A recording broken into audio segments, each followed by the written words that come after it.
It is the ultimate catfight as the Panthers make the 4-mile prowl to the den of the Jaguars. It's all Hilliard all the time as Darby drops by Bradley. Good evening, everybody, and welcome to Friday Night Rivals here on the CW Columbus alongside the football professor, Jeff Logan. I'm Randy Reinhardt, week number 2, Jeff, and whenever you have a rivalry from the same town here, it doesn't get any bigger than this, does it? It really doesn't, Randy. Backyard rivalries are special. This one coming early in the season. These kids grew up together. They know one another. But that all goes aside tonight. They want to win this football game. And what a matchup we have in week number 2. First of all, Hilliard Darby, the Panthers, 0-1. They lost in the last minute last week to Olentangy Orange, 22-21. Coached by John Santagata in year number 15. They have a great slot back you have to watch for. His name is Javi Quimba. They operate the triple option extraordinarily well. And if you're going to do that, you've got to have great athletes on that side. And Javi Quimba is one of those guys that can make it happen. Randy, just a week ago, 3 touchdowns running the ball. On the other side, Hilliard Bradley. And the Jaguars 1-0. They got by Berlin last week by a count of 31-28. Their head coach is Mike Laparo in year number 12. He's done a wonderful job with this team. He's got a junior quarterback that is the real deal. His name is Braden Fleahardy. Yeah, Fleahardy was a transfer a year ago, got a year under his belt. He came from Lima Bath, and I will tell you this, he may be one of the best quarterbacks in Central Ohio here in his junior season. A year ago, 10 touchdown passes, just 6 interceptions. He's better this year. And the series goes to Darby so far. They lead 6-4. Are you ready for some football? Let's rock and roll. It's youth football night. They're ready for some football. You should be too. What a matchup we have tonight. It is Darby. It is Bradley. It's all coming up in mere moments. Central Ohio Toyota Dealers Friday Night Rivals presented by Columbus State Community College in one place on the CW Columbus.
Hi, I'm Jim Mcconnell. Boy, do we have a good forecast for high school football tonight. There are thunderstorms in southern Ohio that they will be out of that area even for game time. Back here in central Ohio, our Friday night rivals is Darby and Bradley, the Battle of Hilliard. So what's the weather look like? 80 degrees at 7, 75 at 9, and 71 and dry at 11. Thank you, Jim. Indeed, a gorgeous night for high school football action as we look at the toss here. Hilliard Bradley won it but deferred, so Darby will receive to start this contest. Jeff, any last-minute thoughts before we kick this off? Well, the one thing that's remarkable is the crowd here for this game. We talked about it being a rivalry, a backyard rivalry. Look across the way. The visiting team has come here, though it's only, 4 miles or so to get down here. But youth football night, all of it's great. And we're all set now for the Buckeye State Bank kickoff. Start enjoying the benefits of banking local with Buckeye State Bank. Get started today by visiting joinbsb.com. To boot it, a young man who's got a heavy heart, Jake Walter. His mother passed away this morning. And yet he told the coach he wanted to play tonight, and he's here for this contest. So God bless you, son.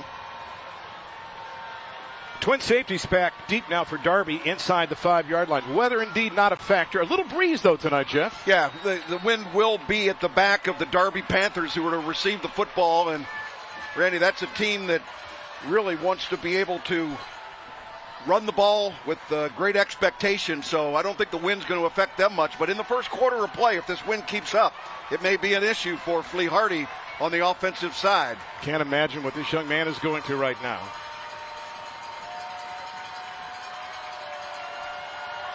We are underway in week number 2, and the smoke goes off on the far side of the field. Return's going to start from the 6-yard line.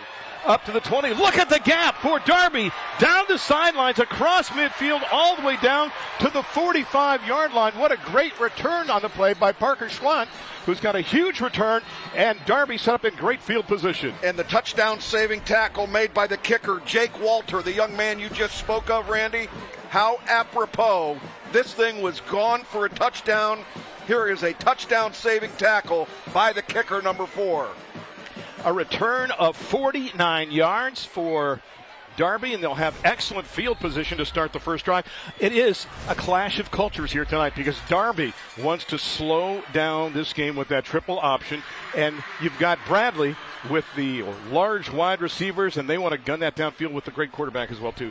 And a surprise to many, Sean Keene, but we knew it was coming. The sophomore gets his first ever start for the Panthers here in week number 2, and we had a towel that was tossed off the field. Didn't make it all the way off, and we also have a little more equipment on the far side as well, too. So Keene gets the nod, 5'10", 150, and ironically for this guy, Keene is just a sophomore, and he is celebrating his birthday tonight. 1st and 10 from the 45-yard line. And the handoff goes to the up back, and they'll get a yard on the play as it goes that time to Ben Marsh, 6'4" and 240. Last week, 9 carries, good for 25 yards in that contest. In the loss by 1 point to Orange in that game. And there's the sophomore leader. And it's time now to take a look at the Safe Light Autoglass starting lineups. We mentioned the guys in the backfield. They've got some experience in that line as well, too. Watch Casey Garrett on the right side, and also Savinsky and Seller and Neary and Keener. Keener just a youngster up there, no experience except for last week, but he's come on like gangbusters. Actually, they're going to call it no gain on the play, 2nd down and 10 from the 45. Toss sweep near side. That's Quimba, and they shut him down after a gain of 1 or 2. So right now, Bradley with the upper hand as we'll recap the offense. You saw Bradley's before. Now we'll go ahead and actually show you what it looks like for Darby with Moore as a wideout along with Carter. We talked about Quimba. Woodruff, another guy to watch in that backfield. We talked about the line up front. Garrett is a guy who's a 2-year starter and a 4.5 student, too. Savinsky starts for 2 years. Seller is a great long snapper as well, too. Neary, a 2-year starter, and again, Keener, the newcomer in that offensive line. So 3rd and 9, something really the Panthers didn't want to see. They were hoping for 3-3-3 and then maybe go for it on 4th down to shorten this contest.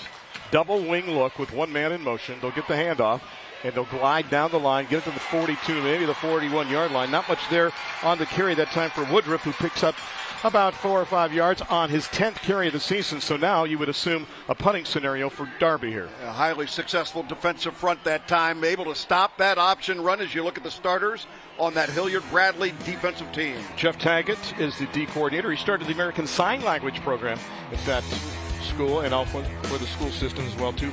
Good guys up front. Morbitzer's got some size, too. And Tia, a guy that is a 3-year starter outside at backer.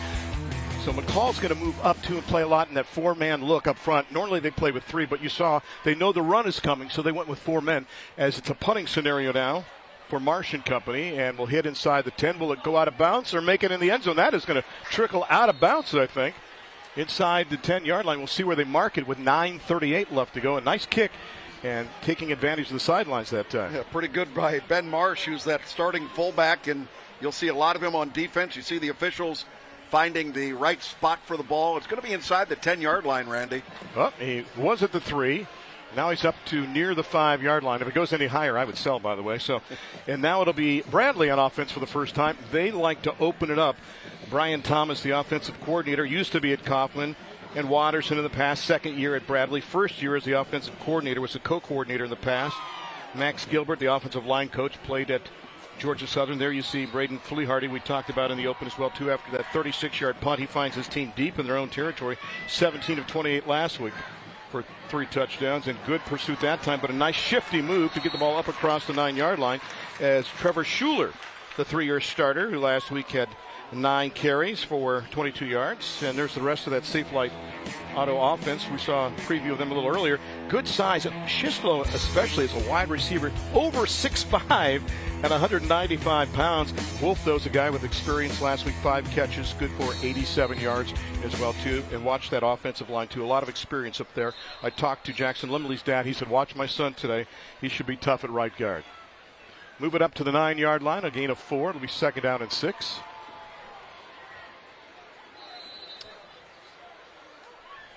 We're going to have a late sub coming on for Bradley, and that's going to be Tia who's going to check into this contest. They were 1 man short.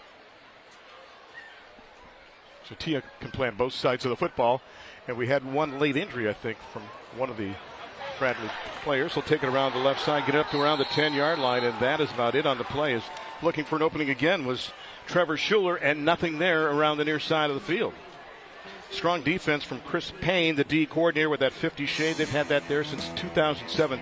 Brown, of course, up front, and also watched Jacob Williams last week, a solo, a tackle for a loss and a sack. Linebackers, Marsh is the focal point. That's a guy that has committed to Ball State at linebacker in the secondary. Cole Horvath, a famous last name. His brother Blake, of course, now the Naval Academy, and some good experience in that secondary with Schwant and Link and Blakely.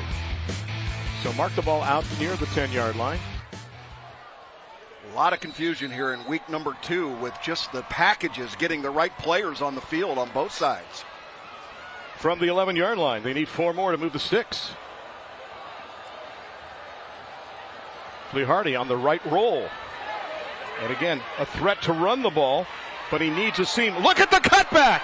Beats everybody back to the near side of the field, and he's got the first down. We mentioned before that this guy was rapid. He is a track guy as well, too. He runs the 200. Now, I will say that Mike LaParo says he loves him as a runner. He just doesn't want him to have to run that much. Well, he carried the ball 12 times last week for nearly 100 yards. This was not designed to be a quarterback run, but this is RPO, run-pass option. I don't think they had reversing the field in that equation, however, Randy. It's another home appliance solution first down. Big play. We mark the ball out to the 24-yard line. They pick up 13 on the play. This time they shift the strength of the formation to the top of the screen. Boy, a lot of confusion here early in the football game, Randy, having to take a timeout. Didn't like the set. So Bradley will burn their first timeout here in this contest with 8:04 left to go, and time now for a word from our friends at Toyota. Come on, Brian. Dad, look. Brian, come on. I'm Courtney. I'm Brian. Ready, Brian? Summer won't last forever, but you can go out and make memories that will during Toyota's National Sales Event. Save big on the roomy new Toyota Highlander, like this electrified Highlander Hybrid with fuel savings of $3,000. Save even more with 1.9 APR financing. Come in today. Toyota, let's go places. Time now to check out your Toyota keys to the game for Darby. Darby, it's not Derby. In other words, like the Kentucky Derby, take your time. They want to go with that ground control game to eat up the clock and party around Fleahardy. Again, keep an eye on him. You saw why in that 3rd down play for Bradley. Play like a Jaguar. You've got the size, you've got the speed, you've got the strength. Use it. And they got to have Javi. They got to find out where Quimba is at all times and make sure they keep him under control. Right now, they double shift to the bottom of the set now as they have a first down and 10 from near the 25-yard line. Schuler tried to turn the corner, and a great job on the pursuit that time to push him out of bounds. Nothing there, Jeff, near side for the Bradley offense. Great read by Braden Cole, the linebacker, number 3, 6'3", 210. He just lit it up, found a gap, came in, and was able to stop that play for no gain. Looks like they're trying to run a little bit into that short side of the field. Again, less defenders over there on the short side, and what a terrific job by the junior linebacker, Braden Cole. Empty backfield, a quartet to the top, including Schuler, one to the near side, and a gun downfield, and the pass just overthrown that time, looking for Preston Wolf. Good coverage, and Flehardy just said, I'll throw it away. You know, that's a favorite play for this Bradley football team. They like to do what's called a deep comeback or a deep dig route, where you've got that receiver, in that case Preston Wolf, going at least 18, 20 yards down the field, planting his foot, being able to come back. But unfortunately, Braden Flehardy had to get rid of it too early. A lot to digest, as you could see the signals being sent in from the sidelines. Brian Thomas, again, the offensive coordinator. I asked him about their run-pass mix. He goes, sometimes we're 50-50. Last week it was 28 passes, 27 runs. The pass underneath, incomplete. As intended as the receiver in that play was number 15, Donovan McCall. He thought he was interfered with, maybe the feet touch, but again, if it's incidental in high school football, it doesn't count. Yeah, clearly incidental contact on the drag pattern. This is what they wanted to look at, and McCall was just laying back and then came late across the middle. Poorly thrown ball, but one that was probably not going to be caught either way, and we're going to have our second punt of the game, this time the first one for the Jaguars. Alex Coons, a guy that last week, 44.4 yard average, who was all-league last year, started playing football at the age of 5, has the high snap with the southpaw, if you will, booms one, and heads out of bounds. No return that time for Darby, as Blakely was waiting for it, but no chance to get that one as it trails out of bounds. Then it'll be 1st and 10 for Darby now with 7:41 left to go. Watching Friday Night Rivals is easy and convenient. Every game is streaming live on the ABC6 News app, the ABC6 YouTube page, the CWColumbus.com page, and of course, right here on your television. And it's all powered by Kroger Great Lakes Distribution Center. Thank you, Kroger. I was there today. 1st and 10 from the 33-yard line as Darby will have it after that 43-yard punt. Caden Seller up over the football. You look at the size of wide receivers. Look how little Carter is to the top compared to guys like Shishlow and Wolf on the other side for Bradley. And they run that triple option. Nice gap right up the middle for the sophomore quarterback, Keene. Right up the gut, near hash, all the way down inside the 30-yard line. Sage Keene. I was told he had good speed, and we saw it there, but he has to learn the speed of the defense. Well, that time, he beat the speed of the defense. Well, the exchange in the backfield was one that was very deceptive to the defense. Watch here. They didn't think the quarterback had the football. He pulled it. Great read by the young quarterback, Sean Keene, able to pull that ball out and make it go. And again, a 35-yard gain. That's better than 3 yards in a cloud of dust. 1st and 10 now, all the way down to the Bradley 32-yard line. Second possession, and both times they've had it on the short side of the 50, if you will. One man in motion, the handoff right up the gut. This time goes to big number 3, and on the carry that time was Braden Cole. So Sage Keene with the play as he gets the handoff to Cole. And Sage is a guy that, is learning the offense. And Jeff, from what we can see early on, he's a fast learner. Yeah, he really is, Randy. And, this is a football team that had to figure out what life after Horvath was all about. I mean, because Blake Horvath was a guy that set 4 program records, single season in rushing, season rushing TDs, career rushing TDs. He had only 49, and career total TDs, 57. How do you graduate that and not have a loss? Look at that set this time. Marsh was alone back, and actually he fell on it. It was under his right hip, but did he have possession? Bradley's going to say no, because Marsh was actually on top of the football, Jeff, but it was on his right hip, didn't possess it, and it'll be number 7 coming up for it for the Jaguars, and that is Tia as he finds the football. And it's kind of strange because you think Marsh would be able to fill the football but couldn't get to it, and Tia's got it. That's one of the things you worry about with a young quarterback in there, and you can see he never did get the football. It looked like an offensive lineman, the fullback Marsh had covered up the ball, but it squirted out the back end, and E.J. Tia there to be able to come up with the first turnover of the night just when Darby looked like they had things cooking. So now Bradley gets it back and in better field position than the last time they had it. 1st and 10 now right around the 31-yard line with 6:25 left to go, with Braden Flehardy running the show Again, the empty backfield with 3 to the top, 2 to the bottom this time. Time to throw, but he gets hit near the end of that, and it is up for grabs, and it's going to be picked off on the play. Stolen by Darby. On the return is big number 16. That is Schwatt.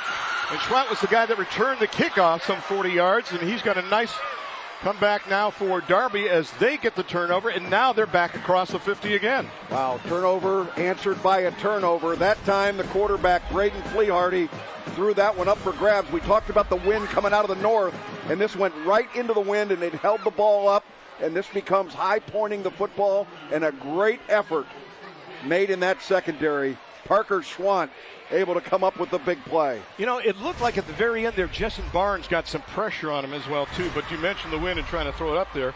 Last year, Parker Schwant had 48 solos, 22 assists, and had 2 interceptions, good for 39 yards. He's got a pick now with 6:09 left to go, and another Home Appliance Solutions first down for Darby. Off the left side, that is Marsh. Short game that time, maybe 2 yards inside the 39 to around the 38.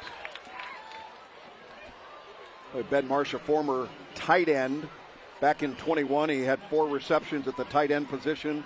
3 of those going for a touchdown, but they truly needed him and his size in the backfield in that fullback position at 6'4", 240 pounds, ladies and gentlemen.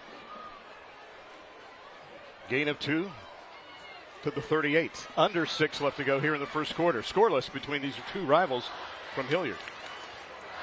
Look at the misdirection in the backfield, and that opens up a gap, and look at the sidesteps by Quimba inside the 30. And again, Jeff, you've got those tight quarters, the misdirection, and then you've got a guy that can sidestep like that, get a nice gainer for another first down. Yeah, Javi wanted more, actually. Look at him, a little disappointed in himself, but this is what makes him special. He hits the hole quickly, good vision, and he makes people miss. Whoop, you don't have me here. I'm going to keep running. First down by Javi Quimba. That's now a 17-yard gain for Darby. Mark it down to the 20-yard line. First down from there. Last year, Javi Quimba, 35 carries, 281 yards from the 20-yard line. Toss sweep to the wide side of the field, and there's some open room there down inside the 5-yard line. Quimba will have it first and goal for the Panthers with 4:54 left to go in the first. Coming up to make the play out of the free safety spot was Michael Hunkus. Watch the closing speed of Hunkus. This is a very difficult tackle to be able to make another touchdown-saving tackle right in the corner. Javi Quimba, very special kid, but stopped just short of the goal line. Darby's entered the Bathfitter Red Zone. Transform your bathroom in one day. Get started at bathfitter.com. First and goal market officially at the 3 with 4:54 left to go as Darby looks for the first score in this one. Marsh, the lone back, directly behind Sage Keene. Keene calls his own number, glides into the end zone. Does he break the plane? No, he did not. Boy, it certainly looked like it, but great defensive stop right in the middle. Again, quarterback reading this, Randy. Sage Keene is reading this. Watch this look. You're going to see it right at the line of scrimmage. He's keeping it the entire way. There's the plane, and I would say the officials did a terrific job there, but even a better job by that defensive football team. That was Kissin at the goal line to prevent him from breaking the plane of that, so it's going to be second down and goal way inside the 1-yard line. There you can see a couple links of the football away. Makes you wonder why you don't give it to that 240-pound fullback. Keene's got it again, and that time standing up, Sage Keene will take it in for the touchdown. And just like that, with 4:06 left to go, another Ramos Roofing touchdown. Get your free estimate on a roof by calling or texting 614-761-ROOF. That means that Darby leads 6-0. You know, a week ago, Caleb Gladden was the starting quarterback. This week, they're going with Keene, and it looks like they are going to be Keene with this guy, if you'll excuse the expression. But that, again, right over the right guard, Brandon Savinsky leading the charge along with the center, Caden Sellers. Cole Crockett with the extra point. He's now 4 of 4 on the season. And Darby, looking for their first win, gets the first touchdown. 4:06 left to go.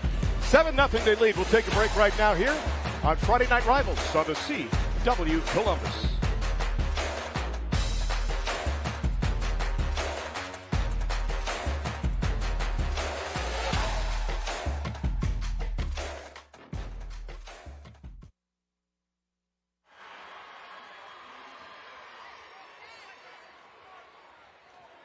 guys, while there's a pause in the action, seniors, I wanted to let you know Mr. Rice, the band director over at Bradley, he texted me before the game. Somehow they picked up on it because they had the graphic up.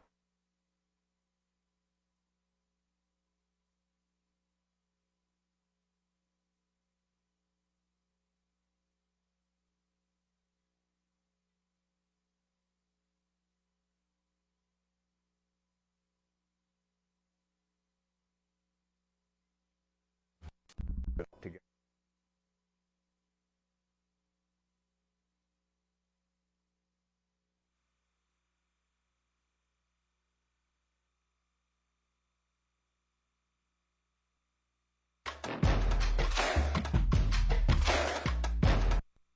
Well, I think, our kids grow up together in Hilliard. They know each other, and every year it's an exciting game for our kids. To go out there in front of, usually a pretty good crowd and play a football game versus these guys that they know. Week number 1 was interesting. We had the lead with 2 minutes and about 50 seconds in the game. And, we talk about eliminating mistakes. And we just, in that game, made some costly mistakes that have to be eliminated. I think it showed our kids that we mean it when we say, pay attention to those little details and, just do your job. So if we can, just clean things up, hopefully we'll be in this game.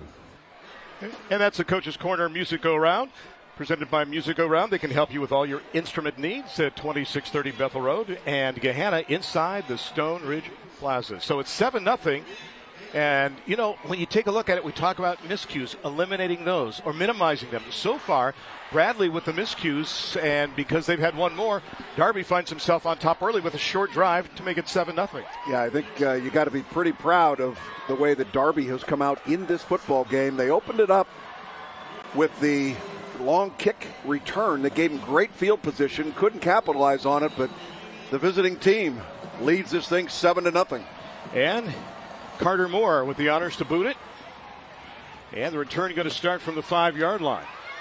We've seen big things already in kick returns. Will we see it again? Nice inside-out move by Hunkus. Hunkus up across the 20 to the 25-yard line. So a nice return for Hunkus, a guy that can play on both sides of the football in the secondary and also as a starting wideout. And so now Bradley gets it back. For Bradley, what have they done right so far? Well, I think what Bradley has found out is that they got a pretty good defense that's going up against them. They want to throw the football, Randy, but right now I think throwing into that wind has proven to be a little bit of an issue for quarterback Braden Fleehardy. They've got to establish a little bit more of a running game. So 1st and 10 now for Bradley from the 25-yard line. Quick pop pass is complete near side out across the 30-yard line. Good gain on that first down play as he finds Preston Wolf. Wolf last year, 16 catches, good for 316 yards. A guy that has an offer already, Jeff, from Toledo. He's got some speed, a young man that likes music and fishing and history, and has 2 brothers that have played college football, so it's in his blood. He's going to pick up about 9 on the play. 2nd and 1 from the 34. Empty backfield again, same pattern, same result. Shorter gain maybe, but still enough for the first down. Hit made on the play by Clay Blakely. Blakely out there, number 29, and basically what they're saying is if you're going to play us that soft on that side with our receiver, Preston Wolf, he's going to read it and just take about 3 or 4 steps, and we're going to do a quick out and put man on man. This time, Preston Wolf goes to the top of your screen, number 6. Down at the bottom, number 13, Dennis Shizlow. And they'll keep it on the ground. Schuler this time to the far side's got an opening. 45. Flag on the play, though. Midfield, 2 flags now. He's inside the 45 of Darby, down to around the 44. But we have 2 hankies, one resting at the 42, one resting at the 40, and it's coming back. Yeah, there were 2 holding calls out there, one at the offensive line and then one on the perimeter where the blocks were being held for the runner. And really good job of Trevor Schuler bouncing that ball outside, but that may have had something to do with the opening on the corner. Joe Volpio, our referee, and he's mic'd up tonight. Holding. Offense. Number 15. 10-yard penalty from the spot of foul. Replay. First down. Thank you, Joe. And there's the rest of the crew. Frank Grubb, your umpire. John Sapphire, your linesman. Your line judge is Steve Garber. The back judge is Ben Jordan Downs. And your center judge is Marcus Wright. Again, going with that 6-man crew. So the center judge back there in the offensive backfield to the opposite side of wherever the referee is. So mark it back near the 30-yard line.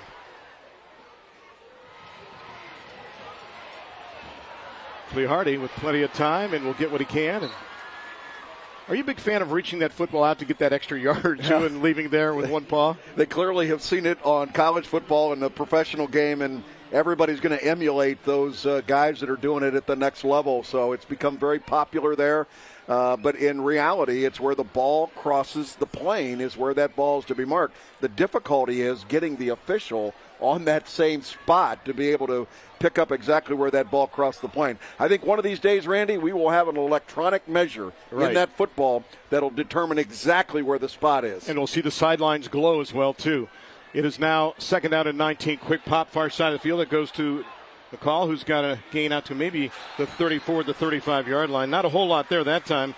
So they took it outside. McCall, a guy that last week did have 5 catches for 36 yards. Can play him like a tight end at times, too. Also a guy on defense that starts at a linebacker. But tonight, as we said, moving him up more into the defensive line.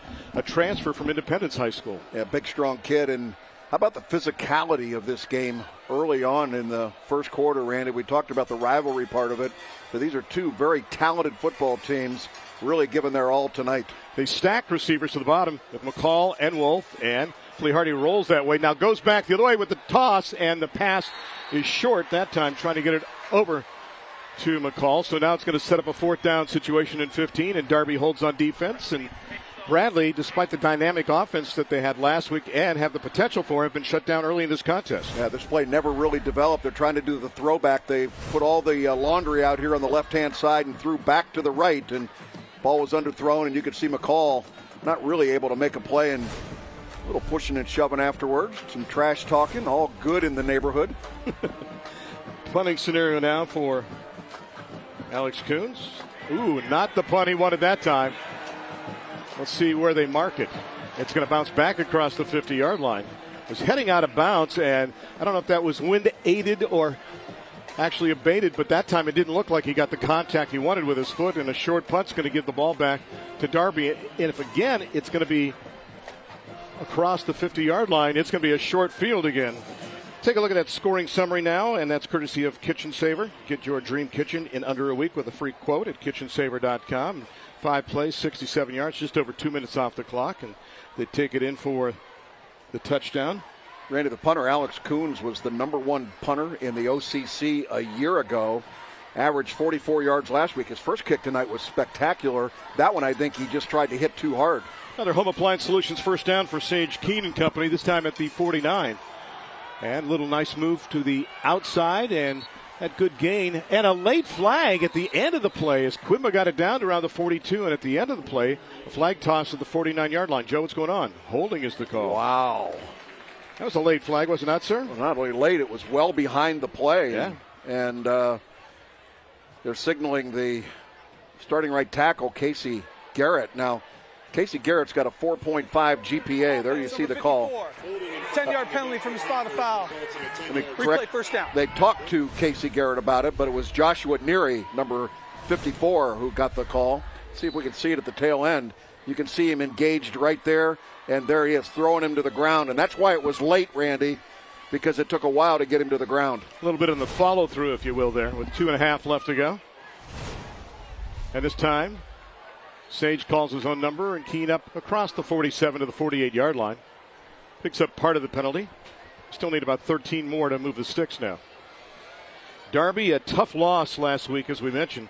Jeff, they scored with 2:50 left, and then Orange scored a touchdown with 53 seconds left. And after a Darby encroachment penalty, Orange decided to go for 2, and they got it and won the game 22-21. On the other side, for Bradley, they probably had an easier time, but they had to hold on to get by Berlin in their contest, 31-28. Braden Cole was in there in the fullback position the previous play, and now we got Ben Marsh back in the game. And a rare pass. Or is it? Not this time. Pressure's on. Keene's going to go back down around the 36-yard line. Great pursuit right up the middle. That was Jackson Lemley. Yeah, this is not what they do well. They are not a team that loves to throw the football. Caleb Gladden, the starting quarterback a week ago, 0 for 5 passing. Didn't look good back there at all. Sage Keene finding out today why maybe it was difficult for Gladden You cannot protect that guy when they're bringing so many people when they're trying to stop the run. They're just shooting every gap they possibly can, and it's going to bring up third down and about 21 for the first down. Big number 51 in Lemley, returning starter who likes ceramics, has forced the ball to be pushed right back there at the 40-yard line. Down to a minute left to go in the quarter with Darby leading by a converted touchdown. Will they run it on 3rd and long? You better believe it. And Quimba will get up to the 47-yard line, and that'll be it. So a nice gain on the play, but well shy of the stick. So punting scenario now for the Panthers with about 40 seconds left to go in the quarter. Yeah, they basically were able to get it back to about where the line of scrimmage was when they started the drive, but Randy, from a field position standpoint, Darby has been terrific. We have not seen the Bradley Jaguars cross the 50-yard line. Marsh back to punt. Last week on 4 punts, averaged 37.3 yards. Good snap. And there's a high punt, but again, heading out of bounds. Are we missing a crossfield wind here or something? No, that was in your honor. That was a Randy Reinhardt 9-iron. Shank. But my ball is normally blue or yellow and orange, and I get a 50-cent discount. So anyway, it'll be good field position then for Bradley when they get it back. Fans, it's the biggest plays, the biggest schools, the best high school football. You get to see it first thanks to First Scores on Fox 28, sponsored by Spectrum. Catch it tonight at 10:45 only on Fox 28. 14 ticks of the clock left and stands in number 1 for Bradley to get the ball back at the 35-yard line. You would think a running play here and maybe get that win in the second quarter, perhaps? Yeah, they've had success throwing the football on short routes, and now all of a sudden those corners are moving up tight on the line trying to take that away. Schuler has been effective before, and this time he finds a little gap, gets it across the 35 to the 36. And then we'll end the first 12 minutes of action with Darby, the upper hand, the 0-1 team, leading the 1-0 team by a count of 7-0 after the first 12 minutes.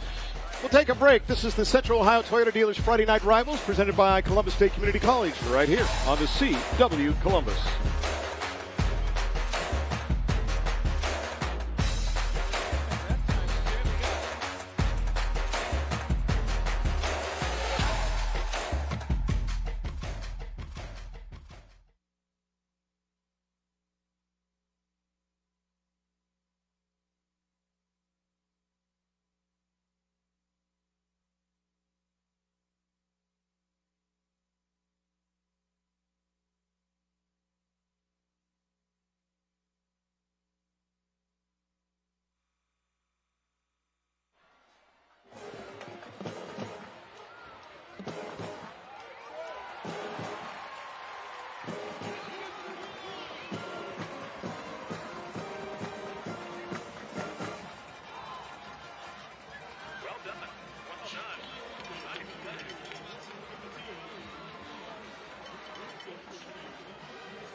Hi, this is Brendan Borner, left tackle at Florida Atlantic University and a Hilliard Bradley grad in 2017. I'd like to wish the Jaguars and my brother the very best on Friday Night Rivals. Go Jags.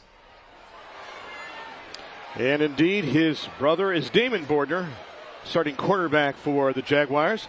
In that first quarter, Jeff, it seemed like every time we looked up, Darby had the ball across the 50-yard line. And the struggle for the Jaguars, they can't get it across the 50. They're really struggling offensively. I think the biggest surprise in this football game so far is how effective Darby has been on defense. 13 plays, 40 yards for Bradley in that first quarter. And this time, Flea Hardy says, I'll do it myself. There's that speed from the guy that's also on the track team. Gets it across midfield and all the way down deep into Panther territory. In fact, when you look at the numbers in the first quarter for Darby, 87 yards, all rushing, 1 turnover. For Bradley, 19 passing, 21 rushing. No There's a gain RPO. of 24 there. Excuse me, no RPO here. This is RRR, run, run, run. Braden Fluharty there, and the angle that was taken by the free safety on the play, very dangerous. He took a sharp angle. You've got to go where that guy is going to be, not where you see him in your sights. Well, the two quarterbacks with two good running plays already in this contest, so it's now 1st and 10. And right around the 40-yard line, double handoff coming back around. This is Wolf on this Bowling Green State University first down, and Wolf going to zigzag it to the outside, tiptoe the sidelines, and got drilled out of bounds by Schlatt. Man, did Parker just lay into him near the sidelines, but Wolf just a good job of maneuvering to find that opening and pick up 26 yards on the play. You know, Preston Wolf is looking through his ear hole. I mean, this was unbelievable. Good deception in the backfield. There's the reverse. And you got the quarterback out there blocking. How good is that? Flaharty's out there trying to make a play. Now watch this. Getting trucked on the sidelines. Came up looking good, but looking through his ear hole. Robert Snyder is looking to make 2 blocks in the same play. 1st and 10 now as we're inside the red zone, and the handoff, nothing there. Actually, it's going to be Flaharty on the keeper that time, and there is absolutely nothing there. Right now, the Bradley Jaguars have entered the Bath Fitter red zone. Transform your bathroom in one day. Get started at bathfitter.com. So Flaharty trying to find an opening, but a good job by that defense to shut him down. Yeah, Braden Cole playing that linebacker spot. We've talked about him a couple of times on the defensive side, but also will rotate in at that fullback position, doing a great job on defense. And his brothers played at Darby in the past as well, too. 2nd down and about 9.5 in the red zone now.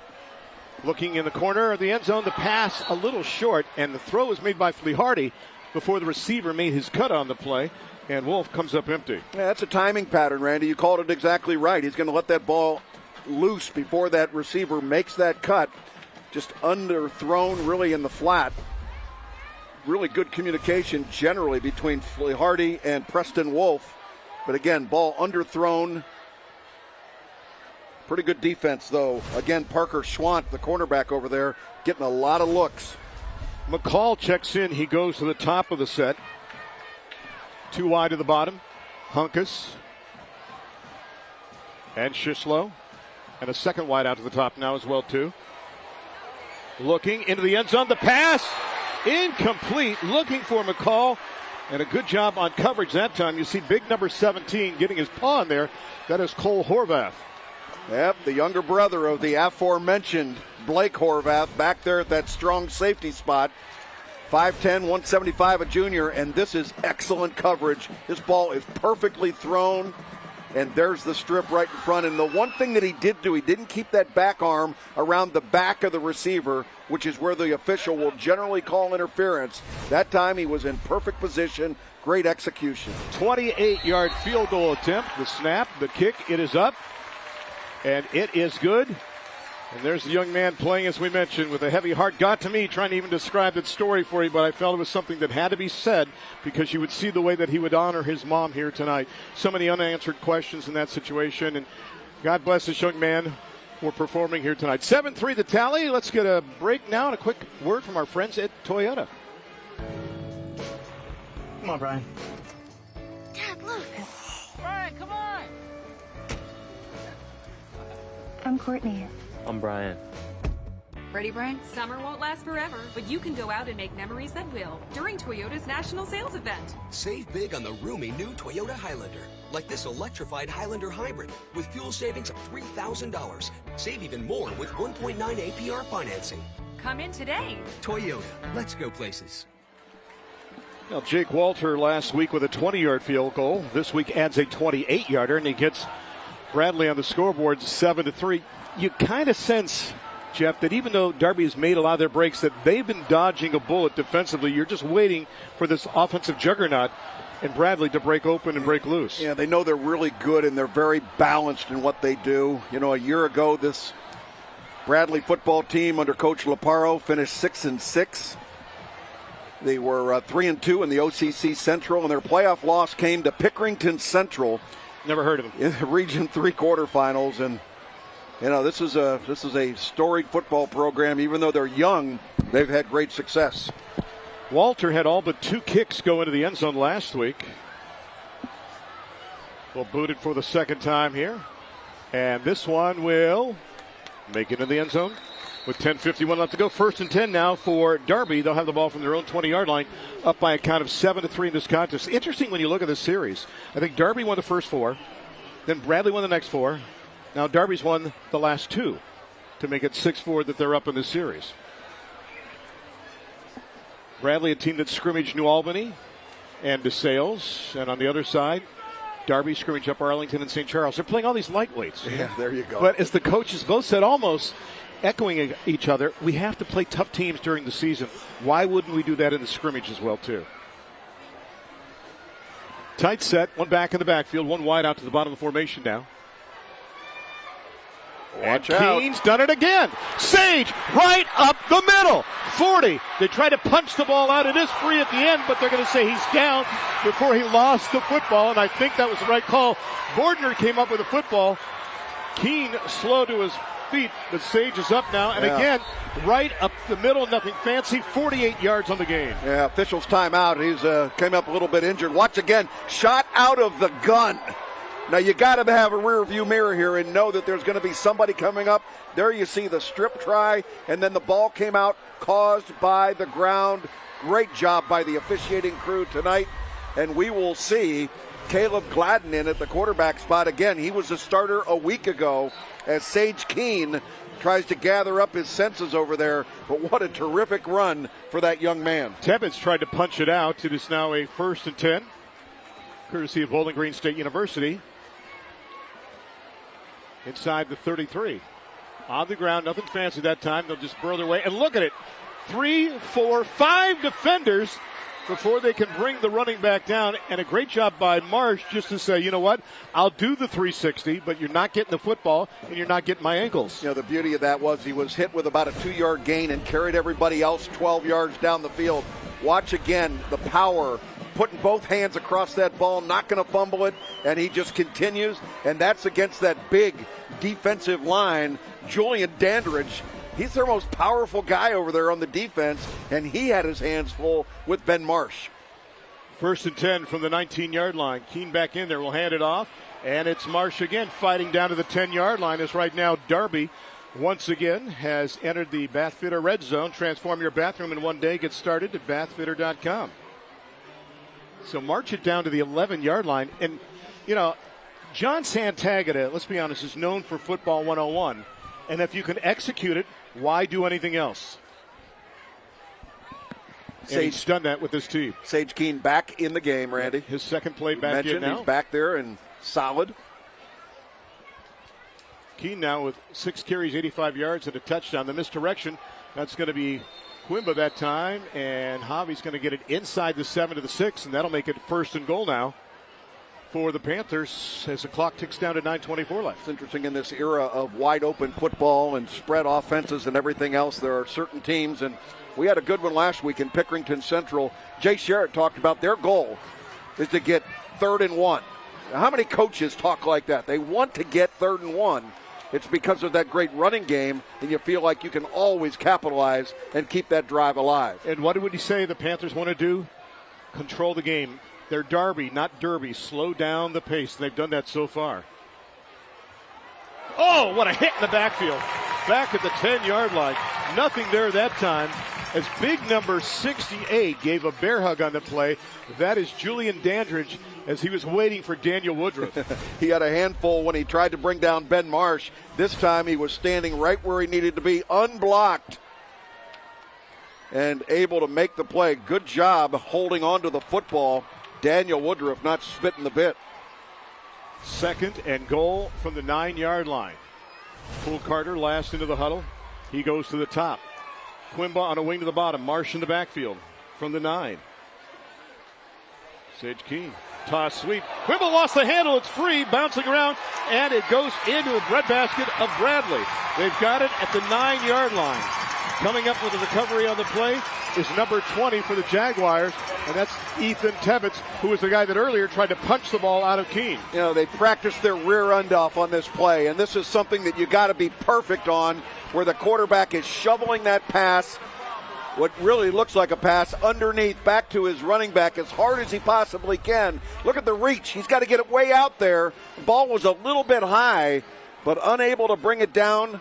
Javi Quimba turns the ball over out on the perimeter, and here we go again.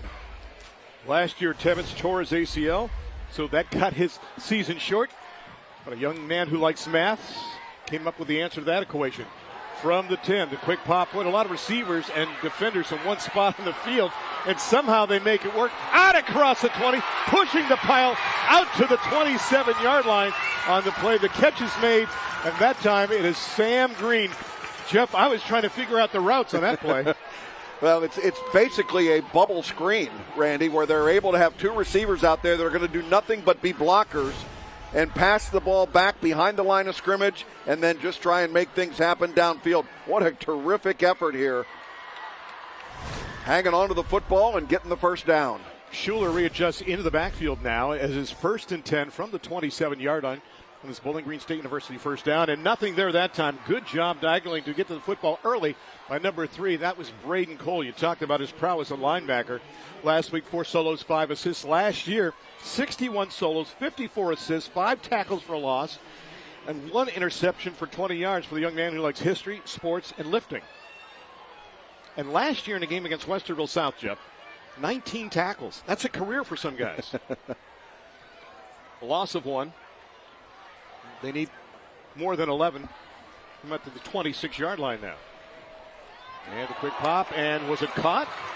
It was juggled and caught. The Calls got the ball at the 35-yard line.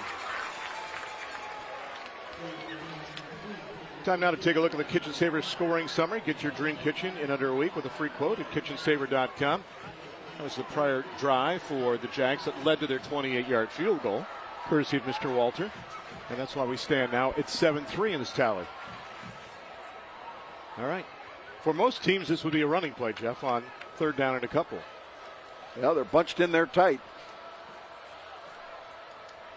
And Flea Hardy on the keeper, not going to get it. Wow. What pressure that time coming through was Cole Horvath coming up from the secondary, and a pounding made by the strong safety. Yeah, the total blitz package right there. Looks like there may have been a flag on the play, Randy. Yep. The end of the play. Joe Volpio, our referee in this contest, will confer with Frank Grubb, John Sapphire, Steve Garber, Ben Jordan Downs, and Marcus Wright. What do you got, Joe? Is it dead ball, perhaps? Dead ball. Unsportsmanlike conduct. 16 against the defense. Wow. 15 yards. Tacked down to the end of the run. So that will keep the drive alive on the play and give the ball to Bradley in great field position instead of them having to punt from inside their 30. Yeah, we talk about the emotions in a game like this, Randy, when you've got rivalries, and great tackle coming up from that strong safety spot by Cole Horvath. And I don't know if we'll see the situation. I think it was just trash talking at the end of the play. The officials right on top of it, taking charge of the football game, and that's what they're there to do. Again, it's good to be emotional when you've got a rivalry game, but you have to know the limits. And when you've got a crew that, we'll call it by the book, as this crew will, they've got that experience in the past of doing that. And now Joe Volpio and his gang getting together one more time. And I think we're ready for action now as he retreats back with the center judge, Marcus Wright. We'll have it 1st and 10 now for Bradley from their own 46. Down 7-3 early in this contest. From the gun with one back in the backfield. And that is Wolf. And nothing there. Great job defensively. Again, when you look at Darby, you go, how do they do it? Yeah. It's because, Jeff, they recover so rapidly. Mac Link that time, the free safety, who last year had 33 solos and 10 assists and 1 pick, makes the hit. Yeah, that secondary has really been strong in this football game, Randy. They're coming up, and they're coming with a passion to be able to make the play in the backfield. Very impressive. We talked about Cole Horvath, Mac Link there. Parker Swansman's out. Clay Blakely on the other cornerback spot. Been good tonight as well. A move in from North Carolina. And you would think, Jeff, that would be hard to do that because you know that they have to defend the pass. So you wouldn't think they'd be that good on run support. There's that quick pop that worked before. Wolf made the catch and barely had possession, I think, before he stepped out at the 49-yard line. But it looks to me like they could go to Preston Wolf with that underneath package all night. Yeah, I'll tell you what, I've watched the video of this football team in their scrimmages that were posted on the internet, and one of the things they loved to do in those scrimmages was throw the fade pattern to Preston Wolf. Now, those little short passes, that sets up the ability to be able to pump it and throw the fade and get it up over top of that defender. I expect to see it. Empty backfield, looks for McCall, who shifted into motion. He's got the catch. He's inside the 40, down to the 37-yard line. So Donovan McCall, with those 5 catches last week, adds to that total with a couple in this game, and we'll move the sticks with 5:23 left to go in quarter number 2.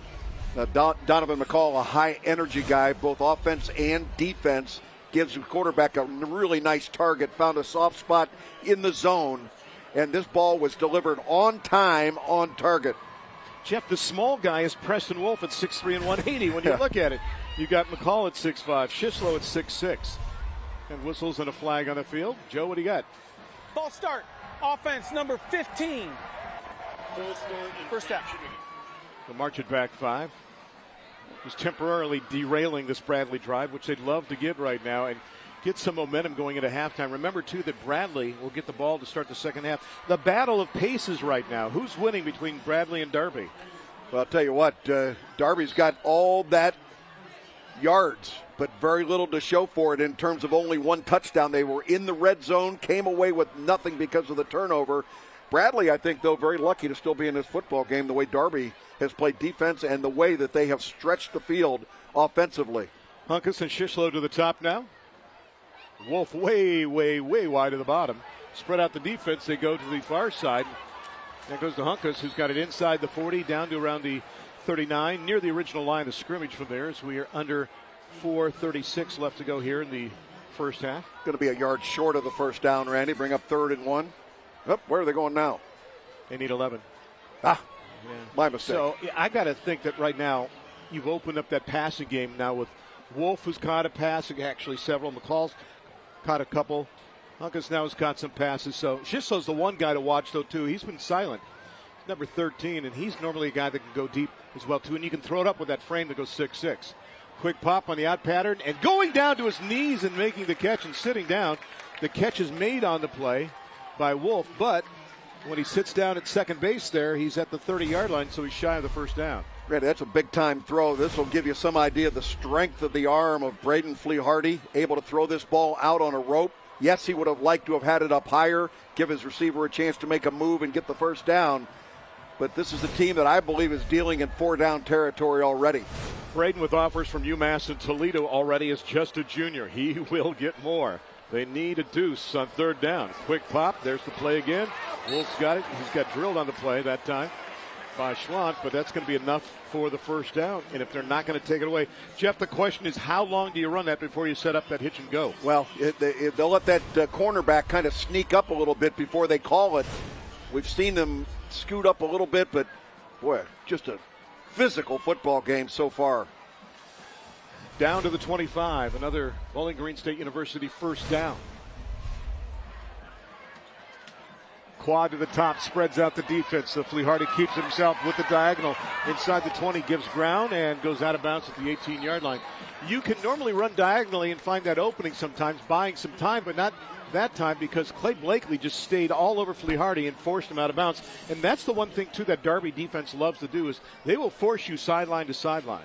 Very natural vision by this quarterback. I mean, he's able to see what's developing there in front of him. As you look at the head football coach, John Santagata, for the Darby Panthers across the way. Guy that's done a masterful job in some 15 years as we're inside the Bath Fitter red zone, and a whistle and a flag on the play. Another procedural call going to go against Bradley. Dead ball. False start. Offense number 56. 5-yard penalty. Dead down remains 2. Transform your bathroom and one day get started at bathfitter.com. That was very dramatic. The down remains 2. Kind of a Paul Harvey effect there from Joe Volpio. Take a look at the defense for Darby and that offensive line. Good size for Bradley. My goodness. Snyder at 320. Soleil at 290. Thomas 270. Lemley 300. Rafat Lowry at 6'2 and 255. Nothing there for Schuler that time. Good job by Schwant to help spread that defense out. Again, what are we talking about? Moving into the sidelines. And Parker, omnipresent, makes the hit on the play. So now decision time for the Jaguars on offense. You got to believe they're going to start testing some of those safeties down the middle, Randy, because they are coming up hard on the run little play action and get that ball over the middle of the field. Find out if those safeties really want to keep sneaking in to stop the run. Third down. Lots of substitutions going on. 5 defensive backs in now for Darby on defense. They need 8 from the 23 with 3:23 on the clock. And again, the empty backfield. Hardy on the out for Wolf, and he threw the pass again early. And I think Wolf made the cut about 2 yards shy of where Hardy thought he was going to make the cut out. Yeah, just total miscommunication between the quarterback and his receiver there. The ball was thrown early, well too early for the cut. That's something they're going to have to make sure that they communicate on better. Now, that ball's got to be thrown to where the first down marker is. It's loose, and you can see way too early for the receiver, and they're going to try the field goal here. From 30 yards, it'll be a 40-yard kick. Well, Walter's got range up to 55 yards. Coons is the holder. Snap, kick, leg, up, good. 3:09 left to go. Walter continues his exploits with a heavy heart in this first half. We'll take a break. 7-6 the tally in this one. You are watching the CW Columbus.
Coming up, it's the Door Depot halftime show. Hilliard City School Superintendent David Stewart stops by for a conversation about the new school year and his experience working inside both of the schools playing here tonight, plus a full rundown of scores from around Central Ohio. It's all coming up in the Door Depot halftime show. Door Depot, Central Ohio's garage door experts. Does your garage door need replaced or repaired?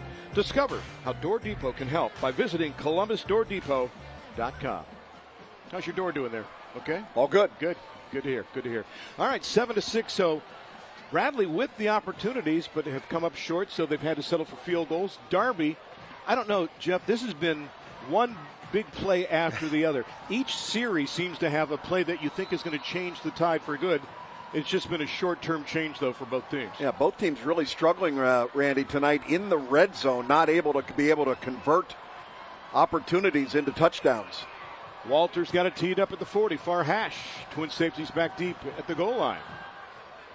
High, booming again. We'll bring it out to the 20-yard line again. That is a weapon to have on any level, but especially in high school football. And a guy that, too, is just a junior and has started already now in his third season.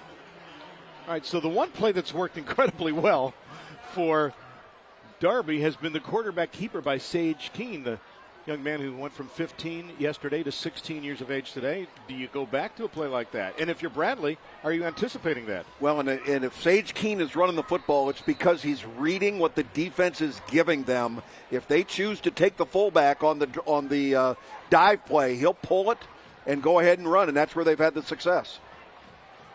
First down play. Yeah, this time it is the straight dive. It's Marsh on the carry that time. Once again, we'll check out your scoring summary, courtesy of Kitchen Saver. Get your dream kitchen in under a week with a free quote at kitchensaver.com. 13 plays, 67 yards, nearly 5 minutes. But, Jeff, again, 3 points instead of 7 for Bradley. They're down by 1. The play brought onto the field by one of the wideouts now. Second down and 9. They pick up only 1 in the first down play. Again, that phone book look that they give you. That tight set where they've got 11 guys all bunched together. On the counter play, it's Javi Quimba out across the 25, carries defenders out across the 30 and brought down at the 32 help made on the play by Tia to make the stop, but that's enough for another Panther first down. Javi did a good job of disguising himself in the mess right there. Wasn't much of a hole, but he got himself low, and none of the Bradley defenders were able to locate Javi, and he was able to take it all the way for the first down. So kept the drive alive here. 2 minutes, 11 seconds remaining here in quarter number 2. From the 32 they go on another Bowling Green State University first down. And this time, Sage Keene looked for an opening. There was no room to breathe there in the backfield. As soon as he turned around and contemplated something on that option play, there was pressure. You can see big number 50 helping to gum it up on the play. And that was the guy that's played on both sides of the football, Samir Rafatlari. Yeah, Braden Cole in there at the fullback position, and you can see the mesh point was not very good. And quarterback Sage Keene, very fortunate to have retained that football in favor of the Darby Panthers. See what happens on the second down play, and then I've got a question to ask you after that. Look at the wide splits on the left side of the line, but on the right. They'll keep it on the ground. Now, if you're Bradley, do you opt to go ahead and burn a timeout here, thinking maybe you'll get the football back? That's exactly what they're doing, Randy. Good call there. Going to take the clock, at least give that high-powered offense an opportunity maybe if they're able to stop them here on third down. And for the Panthers, a decision to be made here as they're up by 1. And remember, too, that Bradley will get the football to start the second half. So 7-6 the tally in this one. And you look at this, and Jeff, you kind of felt that Bradley had the upper hand with their offensive prowess, but so far it's been pretty much a stalemate. And it's time now to remind you that we're going to check in with our Hilliard Bradley head coach, Mike Laparo. I had a chance to ask him about what this game means tonight to Bradley and the fans, and his quarterback's ability to be a dual threat on the field.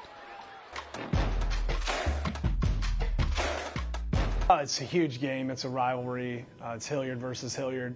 I think one of the goals of all the schools in Hilliard is to win Hilliard. So in order to do that, you got to beat the other two. And our kids are going to be up, and the crowd's going to be alive, and it's going to be a lot of fun. Well, Braden's a dual threat, so if he's going to pull it down and take off, he's a problem because he's fast and elusive, and he can make all the throws. He can make, from hash to sideline throws, and he can make deep throws, and he can just make your check down throws. So he's a really good player, and he understands what we're trying to do. Great second effort by Quimba to get the first down, but a late flag with 1:13 left to go. Just a reminder, Music Go Round can help with all your instrument needs at 2630 Bethel Road and Gahanna inside the Stone Ridge Plaza. So, Jeff, the late flag, Quimba had the first down, but it was second effort that got it for him. And we'll see what that flag is all about. Yeah. Dead ball. Late hit. Personal foul, defense, number 54. 15-yard penalty results. First down. That's a huge penalty, Randy. Not only were they able to get the first down on the play that was called, but they're going to add 15 to it. And now all of a sudden, with 1:12 to go, that timeout that the Jaguars had used strategically may backfire. On the other side, Darby has 3 timeouts. Their kicking range is about 35 yards. Dare you throw the ball now if you're Darby, or do you try to keep it on the ground for at least a play or two? You still have plenty of time with 1:12 left. If you get a first down, they'll stop the clock, too, when they move the chains. Bite your tongue. Throw the ball. Another BGSU first down from the 39 now of Bradley for Darby. From the wing coming through, there's the handoff. They get it down to the 35-yard line. That time Woodruff on the carry. So they'll pick up 4. And here's a timeout taken by Darby, perhaps? Yep. So will it backfire? We'll find out. Darby will take a timeout. They have 2 remaining, and they're up by 1. And we'll see what happens. Now, you're at the 35, Jeff. You're 52 yards away from a field goal. They haven't shown the propensity to throw the ball. Has Darby completed a pass in the first half? So they've gone nearly 6 quarters without completing a pass. And look at that. Why don't we have a fat head of you? Now, I thought we were talking about getting you taken care of first. I am elderly. There should be a senior citizen discount for something like that. Yeah, there you go. Randy, obviously they've got to be able to get some balance in the offense because of certain passing downs. But when you've got the explosiveness of Sage Keene back there at the quarterback spot and the power of Ben Marsh at the fullback spot, and then, oh, by the way, little old Javi Quimbo over there that comes from that slot position can break one anytime. Young man that wants to be a coach or a teacher sometime in the future as well, too. He's been playing football since he was 5. He likes Cooking and math. They go together. 2nd down and 6 from the 35. That's Quimba in motion. Keene calling his own number, and that time they hawk him. Inside the 32, he goes to maybe the 31-yard line. Short gain on the play. It's going to set up a 3rd down. How rapidly do you come up to the line now if you're Darby? I'm a little disappointed they didn't have 2 plays called in the huddle at that point in time, Randy, and be able to line up and go. This has taken an extra 10 or 12 seconds to be able to get a play in from the sideline. They need 3 on down number 3. They're showing blitz up the middle, and they're coming. Toss sweep to the outside. Quimba, Javi, nice sidestep, jukes and gets it inside the 25. Has the 1st down. It'll stop the clock while they move the chains with 28 ticks left to go. Now, with that much time on the clock, will they burn timeout number 2? Yeah, we'll see, Randy. That was the same play where they had the fumble on the previous possession down inside the red zone where they were trying to get that shovel sweep pass back out to the slot man, and this time executed perfectly. Watch the distance. He's got to pitch that ball, and it's got to be perfect. Talk about repetitions Monday through Thursday. That's what that's all about in practice. And how about the performance of Sage Keene as a first-game starter as just a sophomore? After a little problem at the beginning of the game, he's come through and done a fabulous job. Interesting, we might see Darby actually throw a pass, and that might go straight into the ground to stop the clock later in this drive. Right now you're looking at around a 40-yard field goal attempt, so you would think they need to pick up some more yardage on the ground here, and also if there's a preference to hash marks. And what about the wind now? We talked about that in the 1st quarter. Yeah, it's starting to die down a little bit, Randy, where I don't believe the wind is going to be that much of a factor as we go on throughout the game, but certainly has been an issue in quarters 1 and 2. A friend of mine who has ties to Darby sent me a text that says, throw the ball. Are you new here? Thank you, Dan, for that update. So up over center, here comes Caden Seller on his 1st and 10 from the 24-yard line. Again, that strong set with 1 wide out to the top. That's Quimba in motion. And look at this. Keene to throw downfield, and the pass, is it picked off? No, incomplete. Wow. Nearly picked off on the play by the Jaguars. Fisher was right there on the play. That's Carter Moore, who thought he had come up with the football.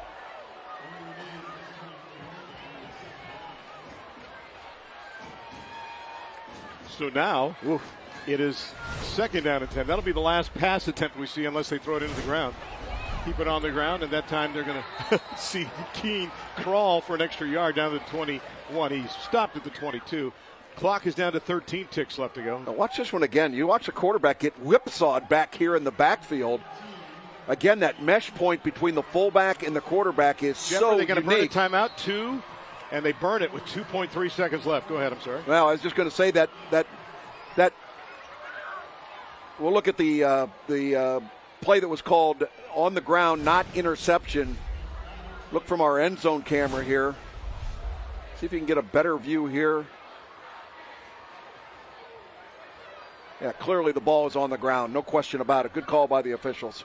All right, so you're looking at the possibility of a 40-yard field goal, or do you have a trick up your sleeve with 2.2 left on the clock? You know, the only thing that I would think that could possibly be one of those trick plays here would be a halfback pass with that shovel back like we've seen. Hook and lateral? And let Javi Quimba go ahead and throw the ball after he catches the pitch ball and try and catch a receiver downfield. So we'll see if they do that versus the field goal. Well, the DBs bite on something like that. Yeah. Yep, field goal try. Cole Crockett, 3 for 3 on extra points. His range is about 35 yards. He's a soccer kid, Jeff, so they get him 3 days a week. Let's find out if Friday is one of those right 3 days. Dead into the wind. 40-yard attempt. Check the breeze on Old Glory. Snap, kick, plenty of leg. It is up, and it is no good. And that will end the first half. Well, he had the leg, even with the wind, and just came up shy in an exciting first half. Normally, you want to see 21-20, 7-6, a boatload of excitement, big plays, and also some turnovers in the first 24 minutes of action. Yeah, very impressive, and both teams struggling in the red zone. Not necessarily the offensive failure all the time, but really good defense by both football teams.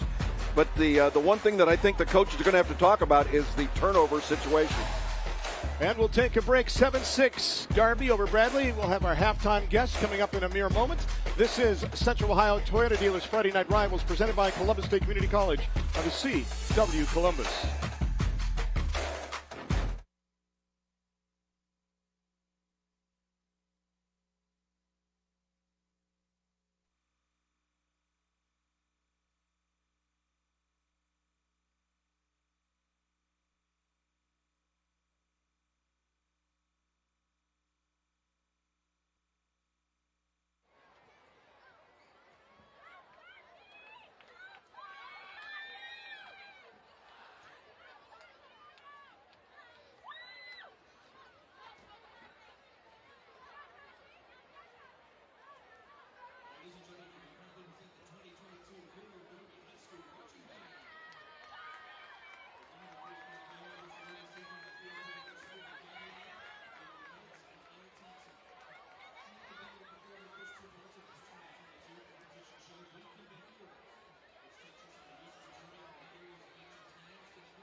Welcome back to the Door Depot halftime report at Hilliard Bradley High School. At the break, as the bands take the field, Darby on top of Bradley to the tune of 7-6.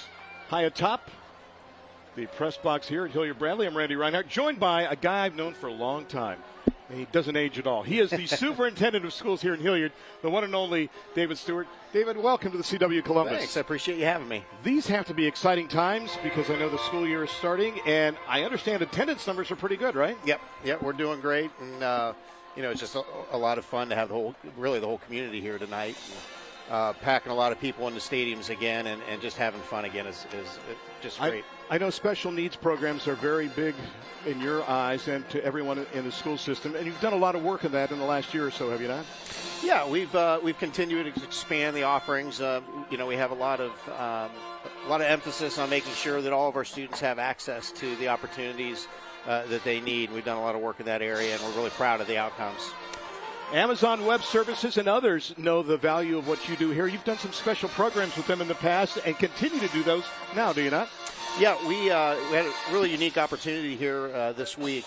We've had a long-standing partnership with AWS, and they actually brought in 34 executives from all over the world, actually, to see how that partnership has really transformed teaching and learning here in Hilliard. over the past several years, and they're taking that template and they're looking to replicate it in schools, again, all over the world. They've just done it in a school in India and a school in Dublin, Ireland as well. Talking with David Stewart here at halftime.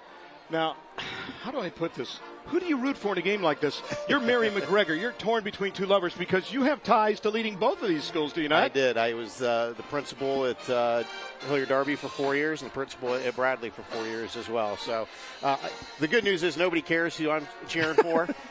So I just get to come and have fun. And the best part of it is to reconnect with lots of teachers and parents and community members that really make this place special. And a coffee with the superintendent is coming up next month, right? It is. It is. We'll do that twice next month. And it's just a great opportunity to sit down with their community and get their questions and get their feedback on how we're doing. Man that doesn't age, the one and only David Stewart, the superintendent. David, thanks so much for your time here. All right, thank you. 7-6 the tally in this one at the break. Time now to meet our scholar athletes from these two schools. Ohio Education Association is proud to recognize Central Ohio's Scholar Athletes of the Week. Casey Garrett is a multi-sport athlete at Hilliard Darby High School. He is graduating summa cum laude and taking multiple AP classes. Casey has a 4.5 GPA. Bella Mcconnell is a varsity letter recipient for competition cheer at Hilliard Bradley High School. She's a state champ runner-up in Division I tumbling and has a 4.2 GPA. Congratulations to these outstanding Ohio Education Association Scholar Athletes.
And welcome back to the Door Depot halftime show here on Friday Night Rivals. We've got a great one here, Jeff Logan, but right around the corner, the Notre Dame Fighting Irish invade the shoe as they did 27 years ago, I think, in 1995. Can you compare the hype between these two games? Oh, I think so. You know, that time back in the 90s, Lou Holtz was part of that program, an iconic coach. But think about Marcus Freeman coming into his very first ever game as a head football coach into Ohio Stadium, where he played against the number 2 team in the country. That is a big measure for anybody. Freeman, part of 4 Big Ten titles. The big question is the defense. No doubt. The offense is 45 points a game. It's prolific. Jim Knowles came in here, $1.9 million to run the D. What have you heard? Well, I've heard all good things, but until you go out there and perform, it's still a question mark. We wondered a year ago, Clay, was it scheme or was it talent? Right. Well, we paid for the scheme. We got the best guy in the country, per Ryan Day. Same cast of characters. We've got to play better on defense. No question about that. There seems to be an overriding kind of almost cockiness among Buckeye Nation that they're going to run Notre Dame right out of the place. How do you feel about that? Well, the experts are saying it's a couple of touchdowns. I see Notre Dame coming in and battling this. I think it's a 4-quarter game, but I think when it's all over and done with, you will know that the Buckeyes are the better of the 2 teams. For Jeff Logan, I'm Clay Hall. Let's send it up now to Randy Reinhardt, the dean of the Friday Night Rivals and high school scene announcers. Randy, take it away. Thank you, my elder Clay. Looking at some of the scores, Big Walnut and Zanesville. How about Big Walnut? We'll see them next week, 21-zip over Zanesville in that contest. That's in the second quarter. Centerville, Dublin Coffin. Last time these teams met was in the playoffs in 2013, and right now the Elks having their way with the Rocks. Groveport and Gahanna Lincoln knotted at 7 apiece.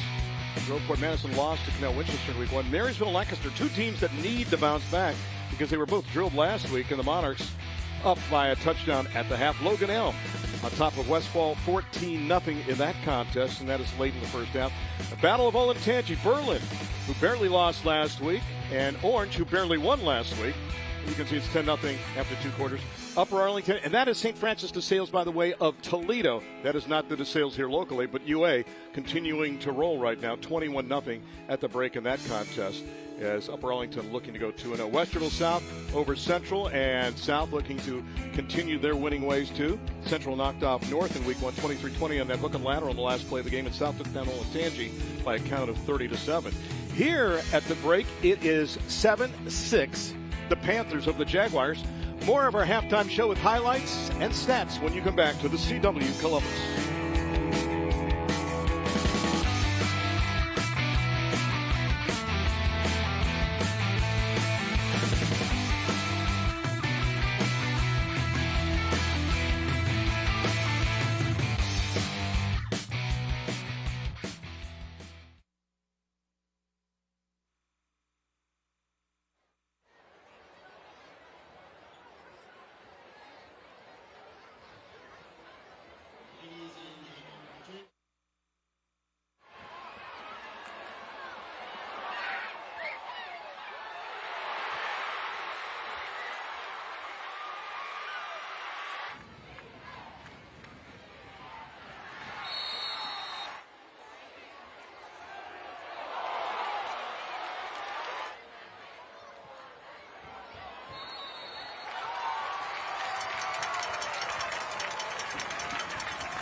Too many times.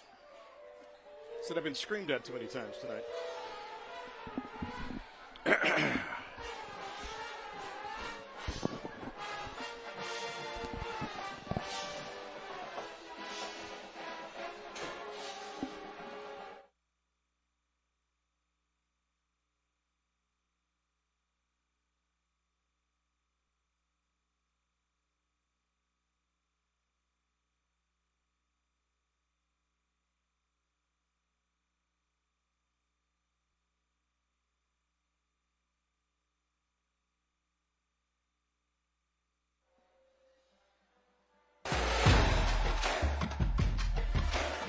And welcome back to the Door Depot Halftime Report. What a contest we have in week number 2, as at the break it is Bradley trailing Darby 7-6. Randy Reinhardt alongside Jeff Logan. A lot of excitement. As we mentioned, only 13 points, but just so many big plays. Probably about 10 big plays in the first half. Absolutely. Randy, we knew this was going to be an emotional game because of the fact that this is a backyard rivalry. But how about the physicality of this game? We've had everything in there. Turnovers, we've had big runs. It's been a really good game. And let's look at some of those fun highlights from the first 24 minutes of action. And boy, we had a few. As early on, Parker Schwant was in the right spot at the right time to make this pick and turn things around for the Panthers. Yeah, and he nearly took it back all the way for a touchdown. And that's a ball that was thrown into that howling wind out of the north, and really a challenge early in the game. Then Sage Keene on the short touchdown run for the only touchdown we had in the first half. And Darby's got the upper hand. But Javi Quimba on a drive, lost the handle. Yeah, that's a play that they love to use, and that time the ball got a little bit up high. Again, a failure in the red zone, and then a 40-yard field goal kick here. An excellent opportunity for this young man who's playing with a heavy heart. 1 of 2 in the first half by Jake Walter. And at the break, the count is 7-6. The numbers, and look at Darby. Do they like to run the football? In a game and a half, no passing yards, yet they lead by 1 in this one and lost by 1 in the other game. And on the other side, look at the balance for the Jags. Yeah, that's perfect for the Jaguars. But I will tell you what, that's balance as far as Hilliard Darby is concerned, too. We don't throw the football. And the odds, Randy, I think you could get in Vegas right now. Will they complete a pass this season? I think they will, but I don't know that it's going to be tonight. All right. Bradley will get the ball first to start the second half. What are you watching for from Hilliard Bradley? Well, I think what they've got to do is they've got to get the ball deeper down the field using, now follow this, their short passing game. Right. Keep hitting those short passes one after another, get those safeties and those corners to walk up, and then boom, go over top. Nobody's been howling at Wolf in the first half. Will they go back to him in the second half? We'll find out together. Week number 2, I'm predicting that Hilliard will win this game here tonight. Darby over Bradley by 1, 7-6. Back with the second half in just a moment. This is Central Ohio Toyota Dealers Friday Night Rivals, presented by Columbus State Community College, in one place on the CW Columbus.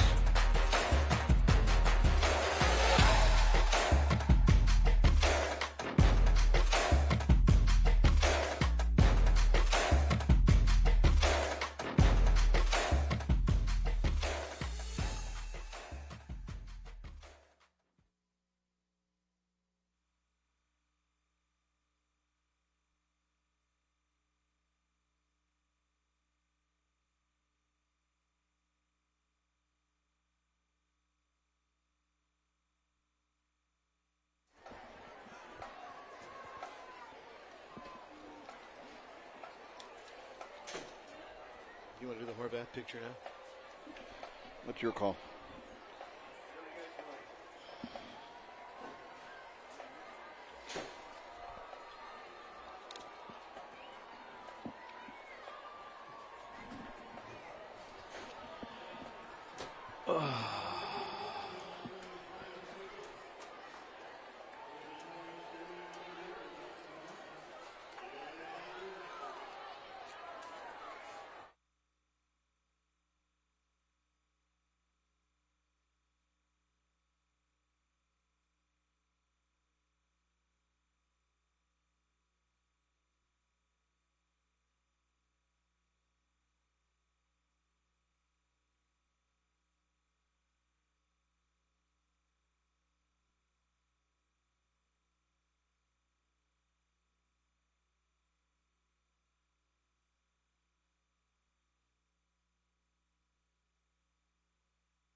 We are back at Hilliard Bradley High School, and this has been a sellout crowd tonight here in week number 2. We're so honored to have you here on the CW Columbus. An honor, too, to reflect on a young man that played his high school career at Hilliard Bradley. And, Jeff, you know Blake Horvath pretty well, and I know you guys helped to honor this young man, did you not? We did. I've been I've been on the board of the National Football Foundation College Hall of Fame locally, and there's that young man in his midshipman uniform, and Blake Horvath was a terrific football player, a great student, and now he'll have an opportunity to further his career, and what a great way for this young man to be able to do it at the U.S. Naval Academy. So, Blake, we wish you well. I know you just completed what is called your plebe summer. None of that sounds very attractive, Randy. The plebe is the lowest ranking, right? Summer. Can you imagine what they went through? No.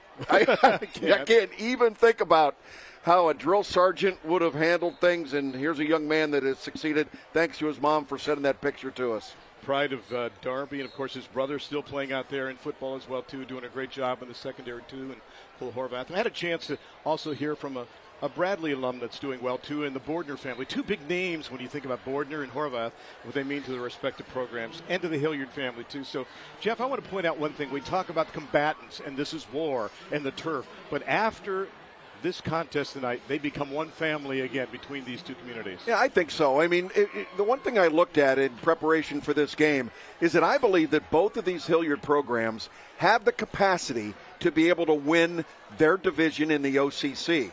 If you look at Bradley, the OCC Central is made up of Kaufman, Bradley, Davidson, Liberty, Orange, and UA. I think they should be able to compete for that title. You know, that's where they are now. If you look on the other side, and you look at the OCC, the Cardinal division, and you take a look at Darby, they're in with Jerome, Marysville, Olentangy, Berlin, and Thomas Worthington. They should be able to compete for that title. I think that's what they want to be able to do, and nothing would make this community more proud than to see both of these teams go out there and win their divisions. And that's why both of these schools scrimmage the schools that they do in the preseason, the likes of the Upper Arlingtons and the DeSales and more. Fans, it is something special. It's the biggest plays, the biggest schools, the best high school football. You get to see it first, thanks to First Scores on Fox 28, sponsored by Spectrum. Catch it tonight at 10:45, only on Fox 28. All right, second half just around the corner now. Bradley to get the ball to start the second half. Darby to kick it off. And, Jeff, we looked for swing plays in the first half. Based on what we saw in the first half, you almost sense that the last big play will be the play that helps determine the winner in this contest. And we'll remind you as well, too, that we're now set for the Buckeye State Bank kickoff. Start enjoying the benefits of banking local with Buckeye State Bank. Get started today by visiting joinbsb.com. But don't you think we are far from having a conclusion of this one? Oh, yeah, absolutely, Randy. The way things have gone, this thing is going to come down to the very end. I predicted in all of my meteorological wisdom that the wind would lay down here in the second half, and looking at the American flag coming out of the north, it looks like it has laid down. So I don't think that the passing game will be affected anymore. That might be a benefit for Hilliard Bradley. We're going to have to put you on staff at ABC6 Fox. Not a chance. As a staff meteorologist. They don't have enough right now, you know. As Can you imagine getting paid for being right a little bit of the time? Oh, stop it, please. Kickoff time for Carter Moore. That was Jeff Logan, Logan, and that is not the kind of kick you want to have as he boots it out of bounds, and we'll toss the hanky. And we'll hear from Joe Volpio, our referee, and he was active in the first half. There's the procedural call for the boot out of bounds. 3 turnovers in this football game, Randy, in the first half of play. All right, let's see what Bradley opens with offensively here in the second half. Legal procedure, kick out of bounds by the kicking team. Ball will be placed at the 35-yard line. First out. And there you get the explanation from Joel Volpio. We got fans coming up the window asking us our advice on things, asking if we can do this. It is special to be that loved in Hilliard. I didn't realize I didn't realize that everybody in the stands was an official. First and 10 from the 35-yard line. Lee Hardy will hand it off. That's Schuler. He's got a gap off the left side, and then some. Look at him go down the sideline, inside the 40, turns on the afterburner, and he could go the distance for a Ramos Roofing touchdown. Wow. On the first play of the second half. How about that run that time by Trevor Schuler, the 3-year starter And there's the first touchdown for Bradley. And we mentioned that was a Ramos Roofing touchdown. Get your free estimate on a roof by calling or texting 614-761-ROOF. And the roof is coming off this place right now. Man, look at the broken tackles there on the perimeter. And this is running away from people. My goodness, this is making fast people look slow. Trevor Schuler just takes over and goes the distance on the first play of half number 2. They go with that little fake look that you love so well. And Jake Walter now, some 14 seconds into the second half to make this a 6-point cushion. If you got some popcorn downstairs here, you're in a state of shock. There's the snap, the kick, Walter with plenty of leg. It is up and good. And it is now 13-7, the tally in this one with 11:46 left to go. There's some congratulations over there. And the one thing that this young man did well, he broke that tackle on the perimeter. But Randy, you've heard me talk about the fact that you got to get that ball into that outside arm, and that's exactly what he did. And time now to go outside our picture, inside to another picture from Toyota. Come on, Brian. Dad, look. Brian, come on. I'm Courtney. I'm Brian. Ready, Brian? Summer won't last forever, but you can go out and make memories that will during Toyota's National Sales Event. Save big on the roomy new Toyota Highlander, like this electrified Highlander Hybrid with fuel savings of $3,000. Save even more with 1.9 APR financing. Come in today. Toyota, let's go places. Mike Laparo told me what he loves about Trevor Schuler is he can get to the outside, he can break tackles, and he's got deceptive speed. We saw all that on display right there on that 65-yard run as you take a look at that Kitchen Saver scoring summary. Get your dream kitchen in under a week with a free quote at kitchensaver.com. 14 ticks to go 65 yards and give your team the lead for the first time tonight. With great execution, you can tell that Coach Santagata is going to have his hands full here with the Darby Panthers trying to come up against the Bradley Jaguars. And Walter with the boot. Is it end zone time again? Yeah. Bring it out to the 20 again. Third consecutive kick that's found the end zone. So the challenge will be 80 yards for Darby on this first possession here in the second half. Once you watch this touchdown again, and the point that I want to make is stop it right there. The ball is in the outside arm, which is the most important thing. Now he can use that inside arm to separate himself. There he goes, able to make it and get around the corner. If you don't have that ball in the outside arm, Randy, you're not only exposing yourself to a fumble, but you have the inability to be able to use that other arm to be able to get separation. So excellent job by Trevor Schuler. Two great blocks on the outside as well, too, as there's nothing there. You wondered if the defense would be hyped up. Keene can't find anything as the hit is made on the play by Julian Dandridge, his second big hit, younger brother of Victor, who played for Bradley as well, too, likes cooking and math. Big and powerful for a guy that's just a first-year starter, 6'5", 240, and a junior. Yeah, he's still growing, and there where you see the pressure in on the quarterback, and not a good start, obviously, for the team in white out there tonight. Just watch those demonstrations, Julian. That's the kind of thing that'll get you a penalty in high school football on a second down and long. They need 13. They hand it off the right side and up across the 20, maybe the 22, so we'll get the loss back in a couple as Javi Quimba the carry. He's had a pretty effective first half of action, would you say? I would say absolutely. 8 carries for 76 yards for Javi, playing that slot position. A lot of those inside traps is where he gets most of his yardage. For mere mortals, this would be a passing situation with a 3rd and 8 from the 22-yard line, but we'll see what Bradley opts to do. And again, this is a team, if they have a 4th and 1, they'll probably go for it. But they need 8 here on 3rd down. Is there a pitch coming? Nope. Just a keeper that time. And I'll tell you what, Keene got up maybe to the 24-yard line. That was about it. Good job by the defense. Big number 9 on your screen there is Andrew Miller, who's switched from number 38, helping to make the hit. Nearly had that interception in the first half. Yeah, as much as they want to go for it on 4th down most of the time, this one's going to be a punting situation. Quarterback coming down the line. He's reading that defensive end. I think he made the right read there, but good correction made on the inside by the defense, by the Bradley Jaguars. And Marsh back to punt at his own 11-yard line.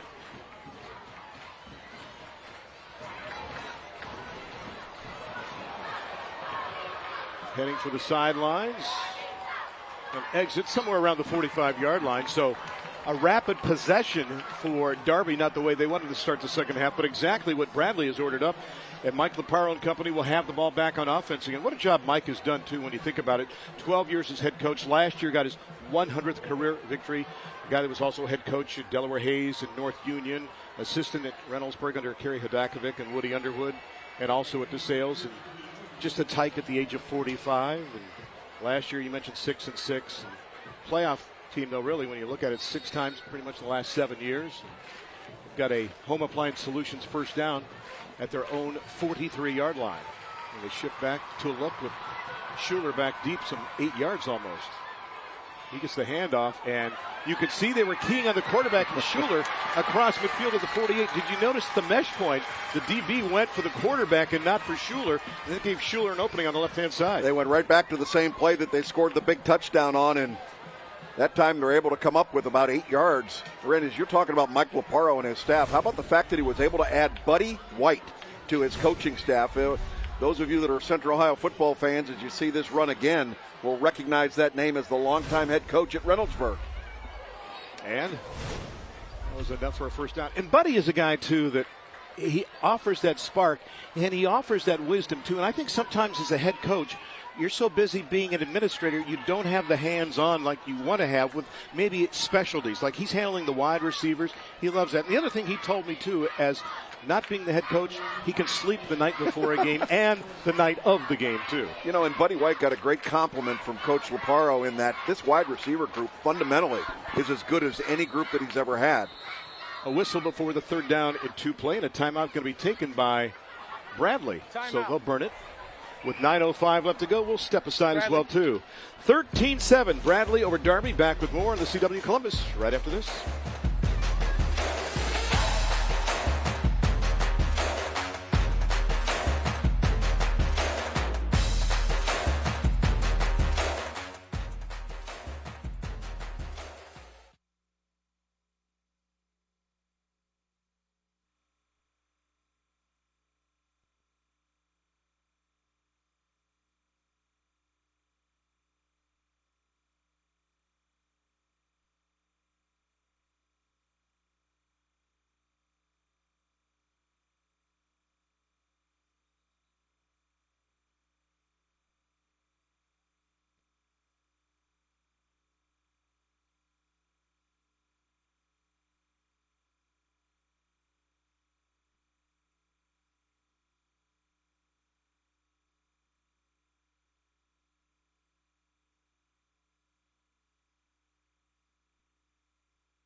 Well, fans, the Hilliard Bradley Marching Band doing what they do best. They put on quite the performance tonight, and we're happy to put the Music Go Round spotlight on them. Our best wishes to all the students in the band this season. And that's an effort, too, to put out all they do, and they have to rehearse when it's warm. You would like to see them in their full regalia, though, Absolutely. Even when it's warm, right? Absolutely. The full uniforms? Well, not when it's not safe, but spend all that money on those expensive uniforms for the band. They look so good, and come out here in your practice skivvies. I think you ought to be going full go, unis. Do you wear a uniform all the time? No, absolutely. Right. Cannot. Third down, they need a couple. Schuler has got the first down and more to the 40, navigating through the secondary to the 25, inside the 22 near the 21. He's going to be probably over the century mark. He had 8 carries for 78 yards and a touchdown prior to that. And remember, 65 of those came on one play. He picks up another 27. That puts him at 105. Man, remember, Randy, in the first half we were talking about the tackling ability of this secondary was so good. And now all of a sudden Cole Horvath is up there, missed tackle. There's another missed tackle by Mac Link, who had a great first half, and a touchdown saving tackle at the end. And I'll tell you what, this is a charged up Bradley offense going up against a stout defense. Another Home Appliance Solutions first down for the Jaguars. And Flea Hardy wants to throw for Wolf in the end zone. What an adjustment. Does he come up with the ball? Waiting for the call. Touchdown. Wow, did you see the adjustment to the football? Another Ramos Roofing touchdown. And by the way, get your free estimate on a roof by calling or texting 614-761-ROOF. Jeff, we talk about looking over one shoulder. I think that time, Wolf looked over three shoulders on the play. Well, good play action in the back, and watch the quarterback does a great job of setting his feet, throws the ball into a spot, and look at the catch. That may be the catch of the year right there, folks. An excellent job right here in your living room. Watch this throw and this catch. Terrific job. Thanks for the great pictures, guys. What extension on the play by Preston Wolf, a guy that had a couple of touchdowns last week of 2 at 10 yards, and he's got the catch there to make it now 19-7. Do you opt to perhaps consider a 2-point conversion here? May very well. Remember we talked about the fact here in the second half that they were going to try and go deep to Preston Wolf, keep using that short passing game, and then try and get somebody thrown over top, and that's exactly what happened there. Preston Wolf, who is such a good receiver, has the ability to be able to find that ball. They love throwing him the fade. They love throwing the up route to him and just let him go up there and high point the football. So it's 19-7 with 8:22 left to go. 2 quick tallies already here in the second half. Let's see if the Jaguars opt to go for the 2-point try to make it a 14-point cushion. That would appear to be the case. A quarterback is on the field. And they were actually looking for an 11th guy along the sidelines, too. And they've added him. Schuler's back in the backfield as well, too. So the try for 2 from the 3-yard line. What a turnaround in a period of, 3 minutes and 38 seconds. That's Wolf in motion. Hardy wants to throw.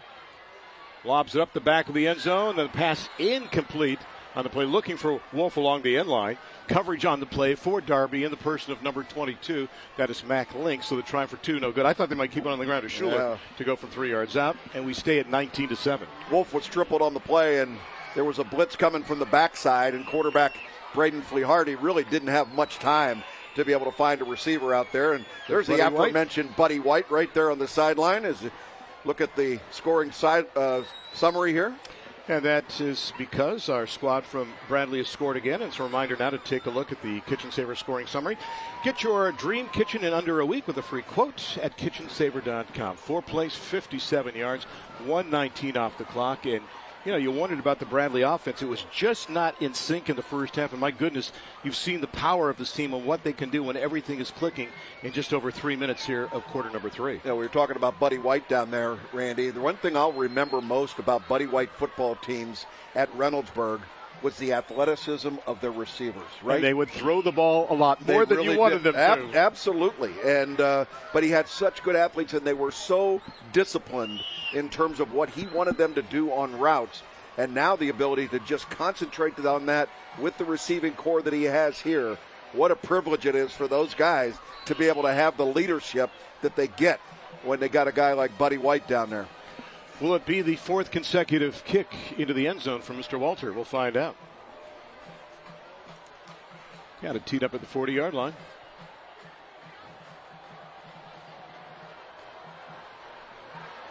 It is high, it is deep, and it's not coming back. Touchback, bring it out to the 20-yard line. Just a reminder, Central Ohio Toyota Dealers Friday Night Rivals takes you to Sunbury when Big Walnut plays host to Beechcroft next Friday, starting at 7. Right here on the CW Columbus. Were you surprised by that Big Walnut Hartley score from week number 1? That was something else. Amazing.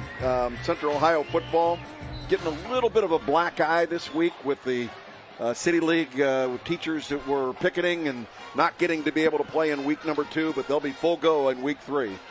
So 1st and 10 for Keenan Company from the 20-yard line. Keep it on the ground and up across the 30. Nice gain that time on the play by Braden Cole. I guess the question you have to ask yourself is, if you're Darby, can you find that consistency that you had in the first half? Because this is not a quick strike offense and you're down by 2 scores now. Yeah, but you're not down 3-4 touchdowns in this game. You got to continue to be who you are in this game, and that is a run-oriented triple option team waiting and being patient for their plays to be able to break. There's the birthday boy under center now on a 1st and 10 from just across the 30-yard line. And again on the ground they go, and the mosh pit finds its home at the 35-yard line. So pick up about 4 on the play as once again it's Cole on the carry. Saw a lot of Ben Marsh on the carry in the first half, and now Cole getting some heavy duty here in quarter number 3. Javi Quimba as well in the first half. Both of those guys playing both ways, Randy. Yes. It gives them a chance to give them some fresh legs over there. And, you know, we rarely see guys playing both ways at this level. But Cole and Marsh, too good to have off the field. On a second down and nearly 5 from just across the 35-yard line. That's Quimba in motion. And Keene wants to keep it on that little delayed play. Steps back almost, Jeff, a little bit to allow the blocks to establish and gets it across the 40-yard line. And let's see if it's enough for the first down. It should be right at the 41. You know, I know he's only a sophomore, and 5'10", 150 pounds. They're throwing him around down there like a rag doll, but this is one tough kid. I'm always amazed at how a high school coach can put a sophomore in there to be their quarterback, a guy that you're going to give the keys to the Ferrari to, and he doesn't even have a driver's license. Actually, they're marking his knee down at the 40-yard line. Another story on why he's so competitive maybe in a second. And that toss was late and just covered up back at the 34-yard line. That was one maybe you should have stuck to and not tossed it off to Quimba. We've got a whistle and a timeout on the field here. Julian Dandridge again coming from that Leo position, coming in and making a big play, 6'5" and 240. We've talked about him before, and watch the lick that the quarterback takes here, just boom, right in your face. Tried to pitch that ball. One of the things that he's got to learn is that if the pitch isn't there, you just got to eat it and get on to the next play. Loss of 6, second and 16, 6:36 left to go in quarter number 3 with the Darby squad down by 12, looking for their first victory in 2 games, and Bradley looking to stay unblemished in the first 2 contests. They need 16. That play looked out of sync from the get-go. Not everybody seemed to move at the same time, and a good job of undercutting the running back, too. And Marsh finds nothing. I was talking about Keene and why he's so competitive. His brother Trevor played at Darby and later won 2 national championships at Mount Union in football. So I think you can see where that competitive fire comes from. Watch Jason Morbitzer, who's at nose guard position, number 54. He's right there in the middle of things. And Morbitzer, a guy that is very difficult to block. He's one of the top wrestlers here at Bradley. 5'10", 280, and a senior. And a third down play now from at the 34-yard line and to the outside. Now a juke back to the inside, up to the 40, maybe the 45-yard line. Jeff, you need about 4.5 yards. You're down by 12, 5.5 or so left. Do you contemplate it here? Well, they say they'll go for it on 4th downs a lot. They're not even looking at the punter. Oh, come on. There we go. Might be a little too long and too early for them to attempt that. Coach Santagata was thinking about it over there, though. And the punting unit comes out onto the field now, led by Ben Marsh and company, standing back at the 30-yard line. Offensive coordinator is also the head coach, by the way, John Santagata. He shares the duties, but, you know, he has that final say with that triple option that they run.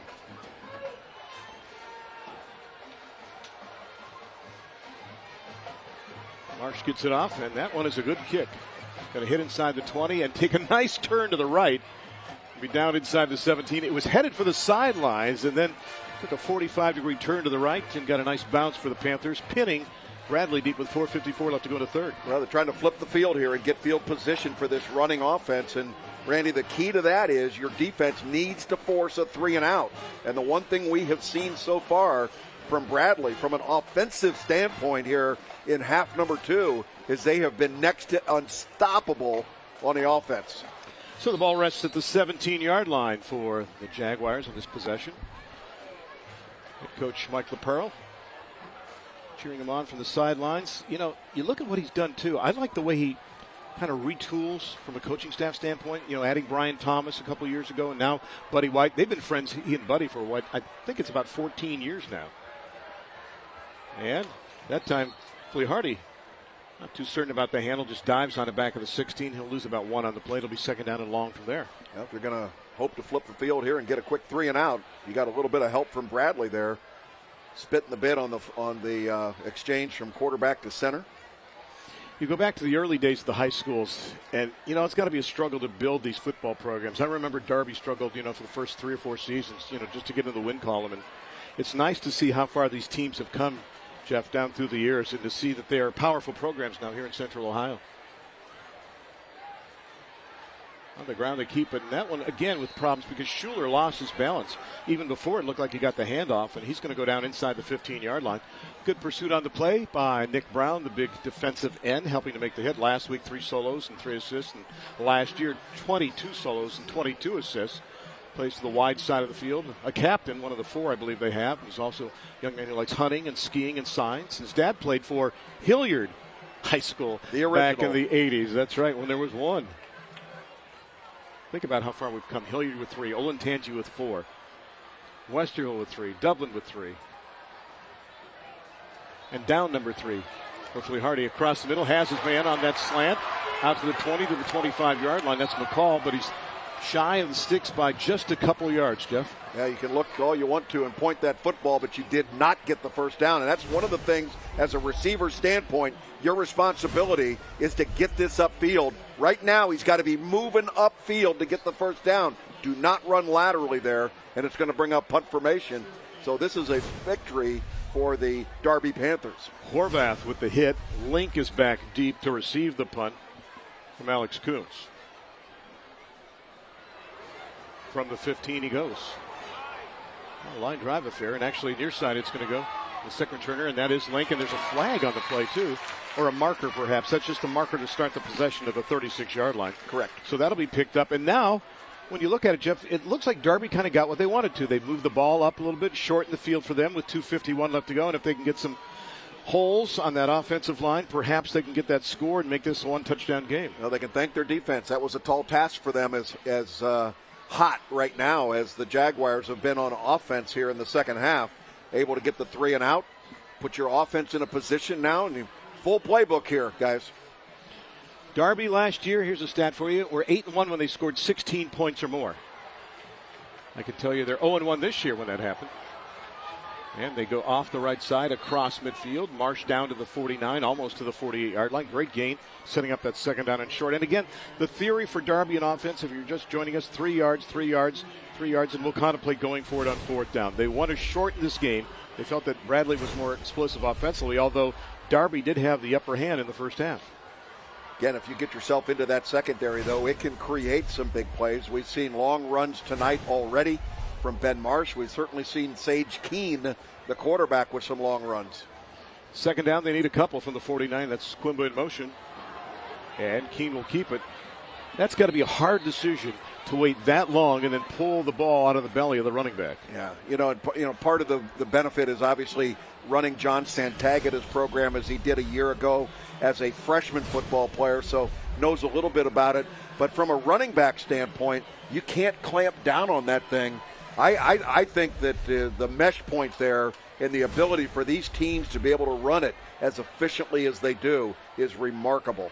Knowing you would mesh down on it. You would clamp down on that football, would you not? If I could touch the leather, I'm not giving it up to anybody. The pig is mine. From the 43 on this Home Appliance Solutions first down. And look at Marsh carry defenders inside the 37 to the 36. Now that's that downhill roll we talk about with Darby. They've got it moving now with 90 ticks left to go here in quarter number 3. A sellout crowd here at Hilliard Bradley High School. And Jeff, they've got the phones out again with the lights kind of flashing back and forth. Must be a concert going on that we're not hearing. Yeah, there you go. Great crowds here on both sides, Randy. A real testament to the community of Hilliard being out here supporting. There's as many students here from Darby as there are from Bradley at their home game. And folks, we know there's a third powerful high school here in Davidson, and we'll see them in week number 10.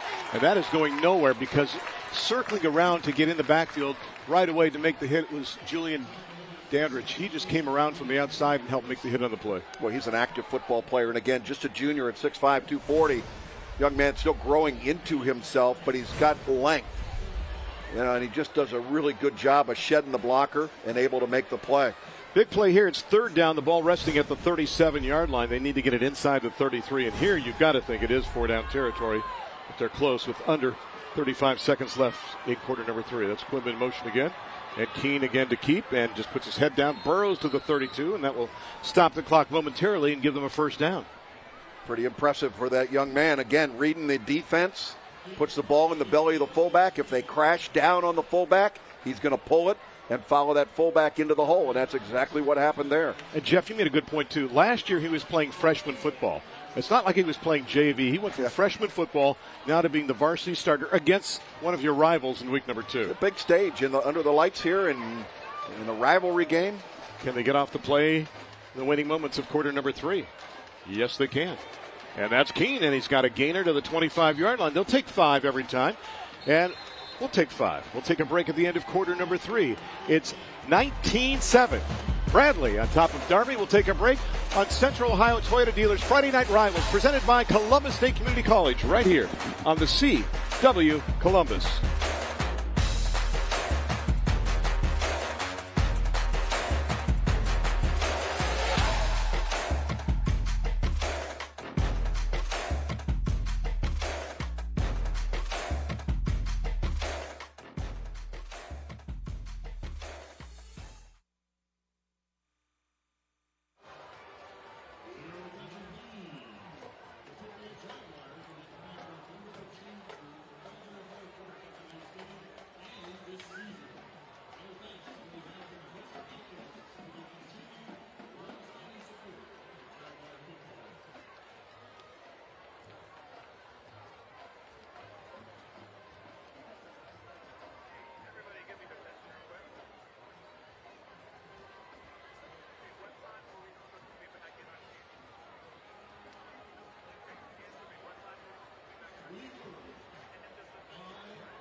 You know, Jeff, when you look at Hilliard Darby, it's almost shades of Hilliard Davidson, the days of Brian White, where he made sure that the word pass was indeed a 4-letter word. Now you go through the first game and 3/4 of the second, and for Darby, they are 0 of 6 passing the football, yet they lost week number 1 by 1 point. And here they're trailing by 12 after leading by 1 at halftime, but driving the ball down to the 26 of Bradley as we start the fourth quarter. And sophomore quarterback Sage Keene getting his first ever start. 16 carries, 122 yards, averaging nearly 8 yards a try. Quimba has been a bit of a decoy recently. And we're going to have a whistle before we even start that play. There was motion on the right-hand side, leaning into the play. One of the wingbacks. Dead ball. False start. Offense. Number 2. 5-yard penalty. Down remains 2. And that's huge for a team that, runs the football. You can't afford to have a bad play when you lose 5 to a penalty like that. It's going to throw you back second down and long now. Second down and just about 9. 2 ticks into the fourth quarter, down by 12 here in this contest.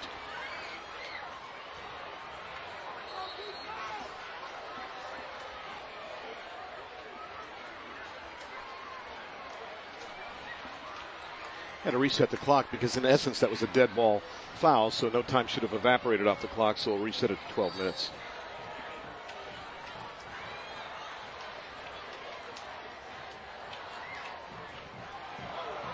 And there's Javi. Mentioned that he'd been kind of dormant here in the second half, and that time with a sidestep. Gets it inside the 25-yard line, so with 11:53 left to go. See where they mark it. It's going to be just shy of the sticks, inside the 25 and the 24. Yeah, that's what this kid does best, Randy, when he gets an opportunity to be able to use that jump cut right there and be able to make people miss, pick up an extra 2 or 3 yards. Jeff, that's got to be an art because there's so much traffic. You got about a dozen bodies crammed in there between the hash marks like that. Was that something you could do? Not coachable. You got to have the knack to be able to do it. And Keene, again, puts his head down. He looks like he's falling down at the line of scrimmage in that play because he's just bending over. We got an injury to somebody in the secondary, it looks like, for Bradley back around the 10-yard line. But Sage puts his head down and burrows his way for the first down. And now they'll attend to the player for Bradley at the 10-yard line. Again, you're going to watch the mesh point here between the quarterback. He's been able to get down there and kept his pads low and able to take it all the way down to where they're going to place the ball at about the 16-yard line. There was a late block not late, but a downfield block that was going on, and it looked like that's where the injury might have occurred. And you can see one of the defensive players, and they might be working on a cramp. That's probably the case because the coach turned around and went back to the sideline. Cameron Neely helping to make the hit on the play, the inside linebacker. Yeah, Coach Laparo and company coming out saying, okay. And, of course, we're still in the dog days of summer until September the 21st. 81 degrees, I think, was the approximate temperature earlier in the evening here. And, again, that's still something you have to factor ahead of time. And it's not something before the game you have to plot out. No. You have to plot out days in advance, right? No, and I think what this is evidence of, the fact in the first 2 weeks of the season, Randy, we've had hot nights to play football. The conditioning of the two teams we had last week, the conditioning of these two teams is evident by the fact that we have not had ongoing cramping situations. So congratulations to the coaches, the parents, the kids, the training staff doing a great job. In your days, Jeff, you didn't know probably as much, right? You got a little leadership from the coach, but I mean, you can go to the internet now and find out about nutrition, pretty much about anything. So I would assume the coaches, and you have trainers and dietitians. Some players I know have their own dietitian, in fact, now to help them out. So you believe everything you read on the internet? Everything is true. Everything is true. There's a picture of you in there. Clearly, there is more data today than there has ever been before, and the opportunities, the way these kids train now year-round, makes things a lot different. So it is a first down inside the 20. Bowling Green State University first down. Gliding around is Woodruff. He's got a gap inside the 10, down around the 7 to perhaps the 6-yard line. Is once again Darby has entered the Bathfitter Red Zone. Transform your bathroom in one day. Get started at bathfitter.com. Yeah, it's the rarely used Daniel Woodruff coming from his slot side. Javi Quimba, the number 1 guy. And there you can see number 14, Daniel Woodruff, a junior, able to get himself down inside the 10-yard line. Last week, Daniel 9 carries, 43 yards, and a long of 12. This time he picks up 9, situation you love. Second down and 1 inside the 10-yard line. Keene's got it, glides. Does he break the plane for the touchdown? He's going to take it in for the score with 10:34 left to go. Another Ramos Roofing touchdown. Get your free estimate on a roof by calling or texting 614-761-ROOF. And then it was 19-13. Second rushing touchdown for that young man tonight. Good effort here. This is quarterback keep all the way, not even wasting play action with the fullback. And look at the lead block there by Ben Marsh, number 7. He creates an opportunity at 6'4", 240. That is spectacular. Great job by the young quarterback, but a really good job by the offensive line and the fullback leading the charge. Crockett with the extra point, and they cut the margin now to 5 at 19-14. Plenty of life left in both of these teams and plenty of time on the clock, too, as you look at the sophomore signal caller along the sidelines. And we'll step aside for 30 seconds and hear from our good friends at Toyota. Come on, Brian. Dad, look. Brian, come on. I'm Courtney. I'm Brian.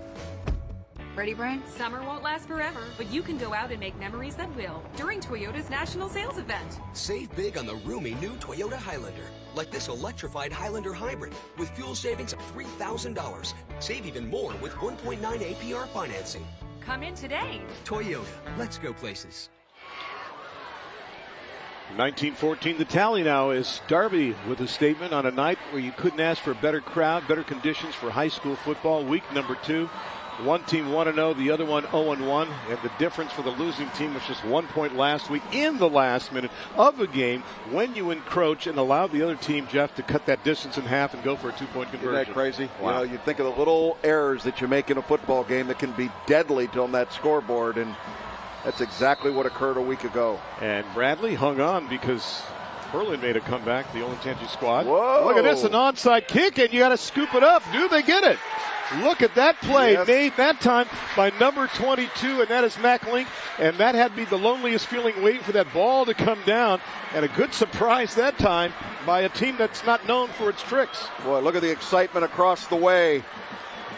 That Darby football team was waiting for that opportunity. Whoever made the call, whether it was the head football coach or one of the assistants, that's one of those where you go, just please work.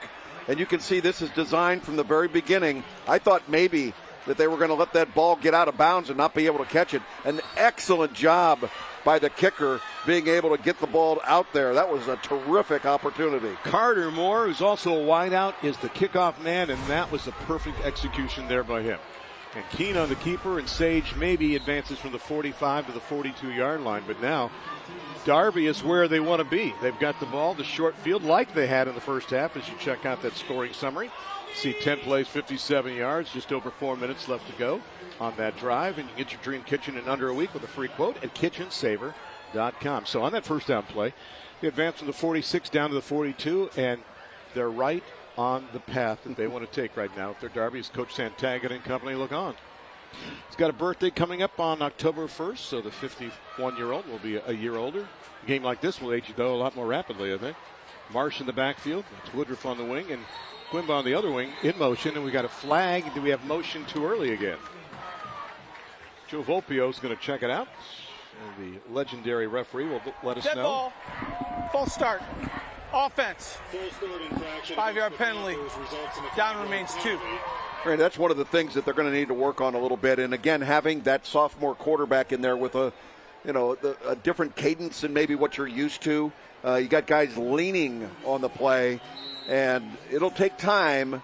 But the more this kid plays in there at the quarterback spot, the more dependent his offensive line and some of the slots will be with what his expected cadence is all about. Well, Jeff, if you go back to the end of last season, think about it. They've had 3 different quarterbacks in 3 different games, right? So second down, and they need just about 11 now from back around the 47-yard line. And there's Quibba. Javi, nice sidestep. There's that move again, and it gets him a couple extra yards inside the 38 to around the 37-yard line. Now, I asked you, you had to have some kind of moves between tackle like that, though, did you not? Absolutely. And look at Javi's holding that right leg a little bit, and that might be a cramping situation. But, Randy, the move here and the inside trap, somewhere Brian White is smiling because this is what Hilliard Davidson football used to be. Look at the downfield blocking. A terrific job by Brendan Keener, that left tackle coming all the way over. Here's a kid that's 6'2", 275, and just a junior, leading the charge. He's in the secondary making a block. Well, that's the thing, too, they like about Keener. They team him with Joshua Neary on the left side because Neary's the 2-year starter with experience. Keener starting in only a second game, and he actually got 1 start last year. But young man who likes math and history and traveling and food. But last week had 13 knockdown blocks. So it's a guy that's a quick learner as they attend to Quimba along the 38-yard line. But again, going back to the fact that you think that perhaps it was a cramp. No, seriously, we were talking about cramping up, though. Back then, did you have a lot of knowledge about it, or were you just told drink water? They were still those big buckets of salt tablets were being handed out in high school. At the time in the early 70s in high school football, that was the thing. Eat as much salt tablets as you could possibly get down. And then Dr. Bob Murphy from Ohio State is the one that really diagnosed the cure for things. Numbers on Quimba. Javi is 12 carries, 92 yards, and the problem with the cramping thing is that once it starts, you can't stop it. So it's not like you can go over there and take a drink of water and everything's going to be better. Well, Javi's been a part of that 1-2 punch running the ball along with Keene, so we'll see if he can kind of get that stretched out and get back into this contest. I remember Rocky Pentello at Westerville South used to put plastic tarp on the floor in the locker room and throw dozens of bananas down for his team to eat each day during practice. Third down, they still need 1.5 yards for a first down. And Sage will keep it simple. Got to the 35, but then he was pushed back. But let's see where they have his forward progress. They've got a first down. The Bradley faithful excited, as were the team members down along the sidelines. But he broke that plane and got it near the 35. In fact, he's touching the 35, so it's another first down for Darby. Again, quarterback keep the whole way. No question about it. You can see that the forward progress got him right to the 35-yard line in the first down. So Hilliard Darby in business here at the 35-yard line. So a young man is going to be very tired when he blows out the candles on his birthday cake tonight. Another Bowling Green State University first down. That is Woodruff in motion. Marsh on the carry, carries everybody, and still carrying defenders all the way down to the 26-yard line. One ankle was not enough. You had to get 2 from that guy as he drugged the one defender an extra 3 yards. Well, the free safety came up, Michael Hunkus, and he thought he could throw a shoulder in there and take down Ben Marsh. I got a bulletin for you. That ain't going to happen. Watch number 2 come in there. Whoop. Nope, that ain't going to do it. You got to go in there and you got to make contact. And along for the ride that time, too, if you notice, was Tebbets. Tebbets was the guy that was grabbing on to the ankle there and not letting go. We've got another player down. I think it's another cramping scenario. Yeah, so much for our comments about the good job about managing the cramping. Well, they'll attend to the Bradley player with 8:22 left to go here in regulation in this contest. And, you know, nothing brings the family together like game night at the Logan household. Now the CW Columbus is helping to bring game night to life with the return of Pictionary. Join host Jerry O'Connell starting September the 12th for energetic and hysterical fun. My favorite kind, by the way. Weekdays, you can catch it at 4 p.m. on the CW Columbus. And we've got two players down. On the far side of the field, we have a Darby player that was down, and I think that was Keene. Sage, too, back over there at the huddle at the 30-yard line. And there's big number 72 limping off the field as well, too. That's Robert Snyder. Yeah. Snyder, a guy that can play on both sides at 6'2" and 320. Now, we should mention, too, that on the bench for Bradley, they've got a guy, and Jack Odenwald, who goes 6'7" and 365, but a junior. Keene still in the football game. On a 2nd down and 1. And they've got the first down inside the 22 to around the 21-yard line. And we'll see if Javi looks okay. He carried it that time and didn't look any worse for wear. Yeah. Jeff, have you had a cramping situation in the game before? Oh, I've had the issues. Yeah, there's no question about it. And, you know, especially when you're a running back, you know, Javi's going to be cutting. And you know, it's when you point that foot and you get yourself in your cut and trying to make a big play that you get those cramps that come on. And I'd be surprised if Javi's able to go the rest of the way without another issue. Brandon Savitsky and company up over the football on his first down play. That is Marsh. You almost sense Marsh is saying, if Javi's not 100%, I'll carry more of the load right now, too, because he looks like an 18-wheeler going out the right side of the line there. Yeah, between he and Braden Cole that have been playing that fullback position, they have been very dependable. And even when they don't carry the ball, Randy, the ability for them to be able to blow up that defense and lead the quarterback, Sage Keene, has been spectacular tonight. I mentioned Jeff Tackett is one of the defensive coordinators. We should mention, too, that Chuck Jervis does a great job with that 3-5-3 base that Bradley runs. On a 2nd down after a gain of 3 as we approach 7 minutes left to go. Right up the middle. And a nice gainer that time in the red zone for Marsh as he's got another big gainer. As Darby indeed has entered the Bathfitter red zone again. Transform your bathroom in one day. Get started at bathfitter.com with 7:02 left to go. Going to move that ball down to the 11-yard line and move the chains again. How many times do you run this play? Until they stop it. That's exactly what they're doing. They're handing the ball to Ben Marsh and saying, come stop us.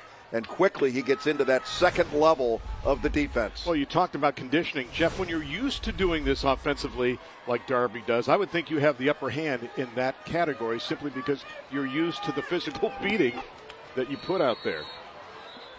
And I think we had whistles early on again, too. The drive is over 4 minutes long now. The time of possession going on there. You see the flag on the field. Ball. False start. Offense. 5-yard penalty. Down remains 1.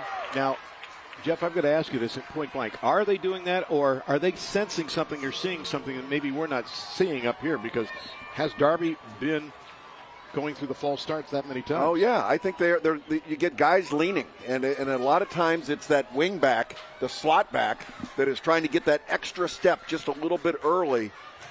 And the officials are going to call it every time. So, again, gets down to just new quarterback, new system for him.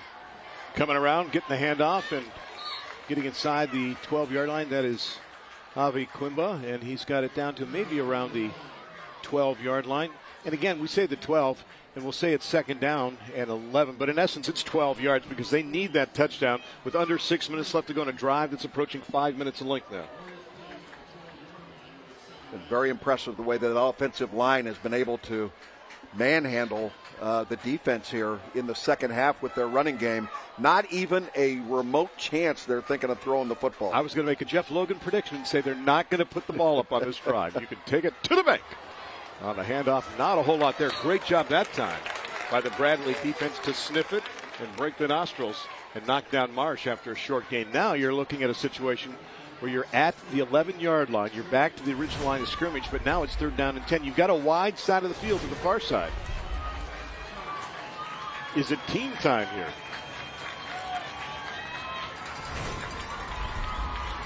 That time Sage went to the sideline to get the play. Big play here. 5 minutes left to go. 3rd down and 10 for Darby from the Bradley 11-yard line with Marsh in the backfield. It is Marsh. He's down to maybe the 6-yard line. Is it magical playtime? You know, the field position down here, Randy, it becomes important as well. I don't think there's any chance in the world they're going to be kicking field goal down here on 4th down. They need to get the ball just inside the 2-yard line in order to come up with the 1st down. And here you can see Coach Laparo working his way down the sideline as if he's going to take a timeout. We'll see. It is 4th down. He's out of the coaching box, but he's allowed to come down there if, in fact, he's attempting to call a timeout. And 5 from the 6-yard line. Bradley has only 1 timeout left, I believe, and Darby still has their full allotment of 3. And a timeout going to be taken by Darby. They'll burn it with 4:07 left to go. Little chess going on down there between the coaches. As they look at the chessboard, we'll look at a commercial message and come back right here on the CW Columbus.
What a drive so far for Darby. 10 plays, 6:27 off the clock, some 40 yards after the onside kick. 4th down, Jeff. You need 5 from the 6. You do the math. You know what you need. The wide side of the field to the far side. They've been great between the tackles. You've had 3 guys. You've had Quimba. You've had Keene. You've had Marsh.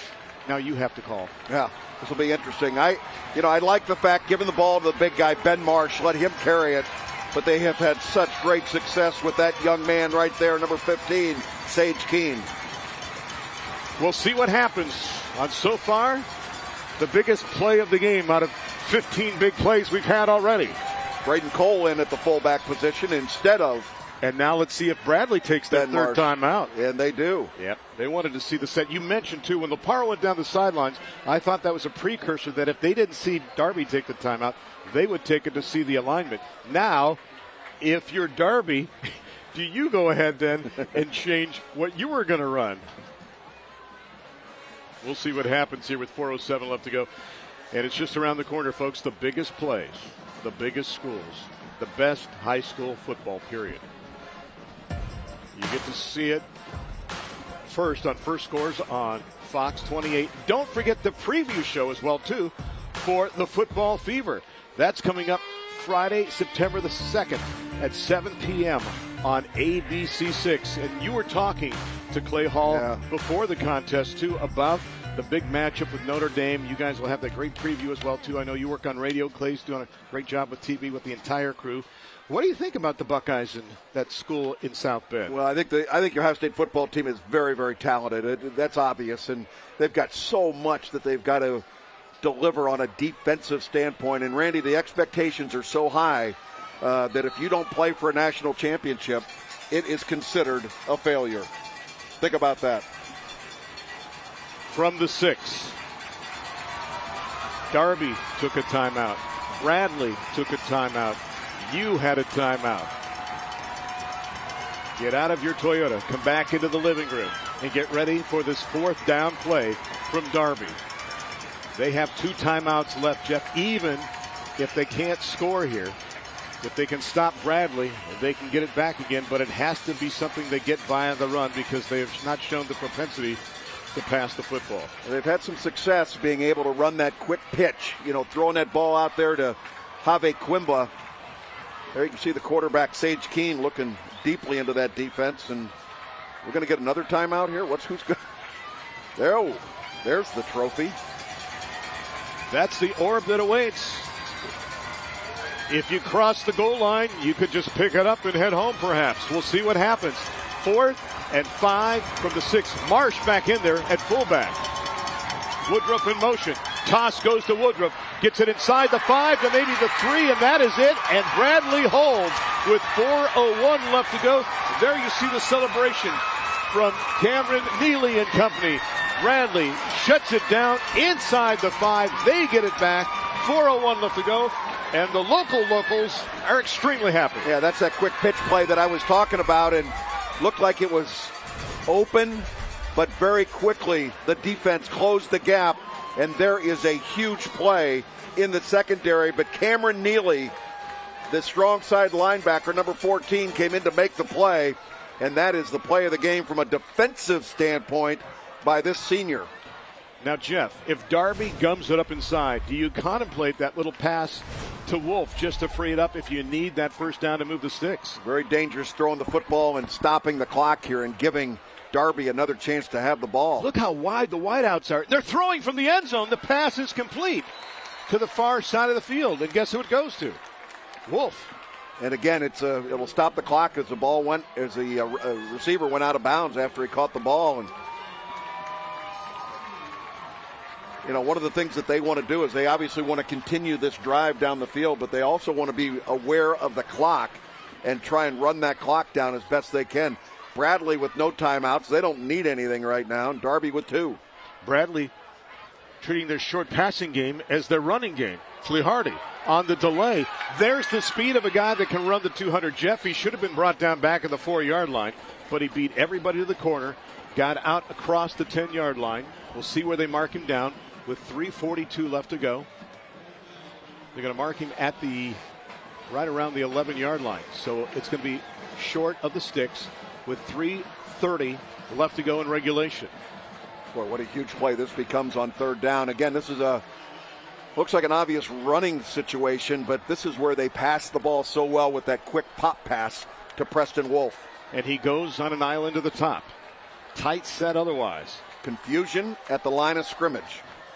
They have no timeouts to burn on the 3rd down play.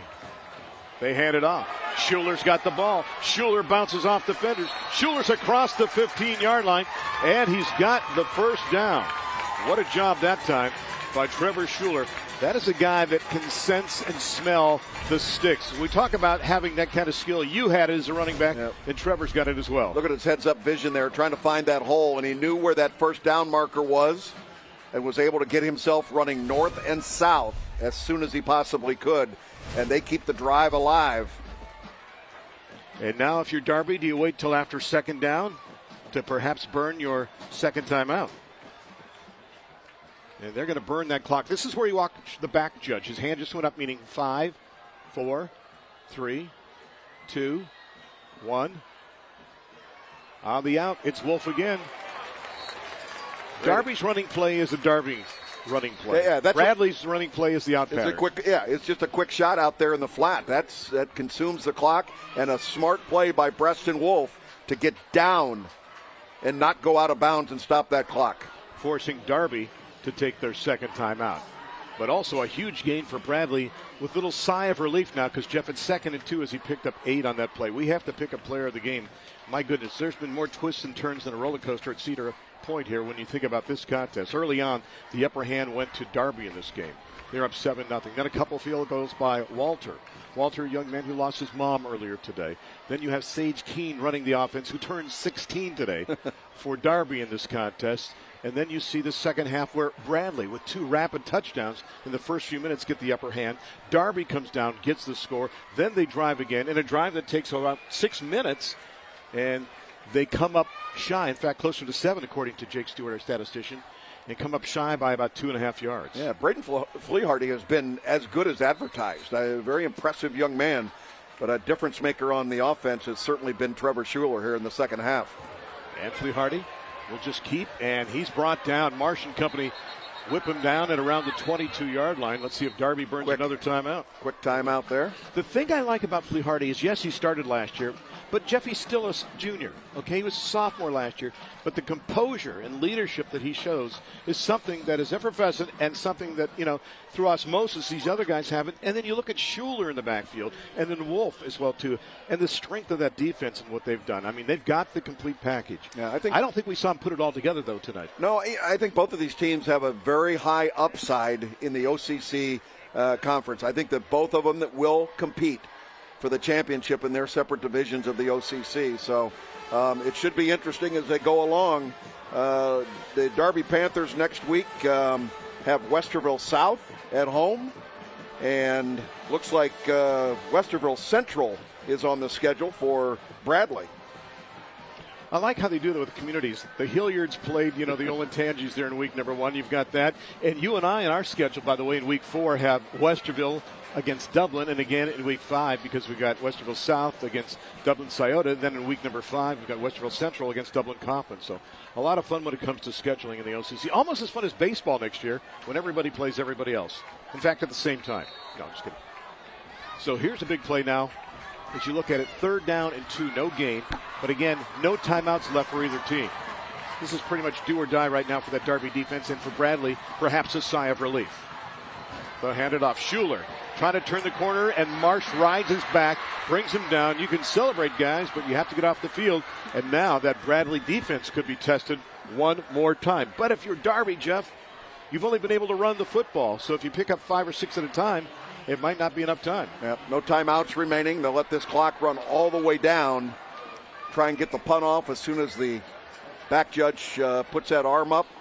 Now, again, you got to execute the punt formation here. And I will remind you that Alex Coons, the number 1 punter in the OCC a year ago, back there to kick. He's had a couple of decent kicks tonight. He's also had some that have been reminiscent of Randy Reinhardt trying to play golf. The difficulty, too, on a punt situation, the back judge is about 50 yards away, so it's hard to see his arm up in the air. They come with the kitchen sink and pressure. The punt is okay. You got to pick it up. Oh, and he doesn't pick it up, and Blakely lets it roll, and they say, stay away from it. Bradley, stay away, and now they down it. That burns another 3 or 4 seconds off the clock. You've got to pick that up, Jeff, when you have the chance to return it, especially when time is at a premium. So now Darby gets it back. The mission is this. Can they go the distance in 1 minute and 36 seconds and make that 1 minute and 13 seconds? And can they go nearly 70 yards? Yeah, this offense obviously is not built to go about 70 yards here in 1:13 with no timeouts. But my goodness, this team has been under the gun before, and I would not count them out. Sage Keene, 0 of 1 passing. Darby on the season, 0 of 6 passing. And how about this? Sage Keene going into the shotgun. Got to be a shock almost, right? Back to throw on 1st down. Guns the out pattern, the pass shy of Quimby at the 36-yard line. And then it was 2nd down. Well, we've already seen an onside kick tonight that was executed perfectly by Darby. Do they have anything else in that bag of tricks that they might try offensively? Like a hook and lateral that Westerville Central used last week. It went viral, too. Looking, rolling, pressure on, trying to get away from Dandridge, and he will toss it out of bounds.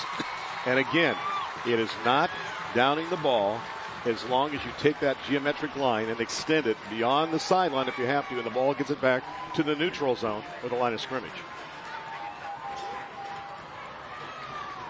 And then it was 3rd down with 1:01. Were you surprised by 2 passing plays? No, not given the fact that they have no timeouts, Randy. If they run the ball here, they've probably only got 2 or 3 plays. They're just trying to make something happen. And not that time with the snap.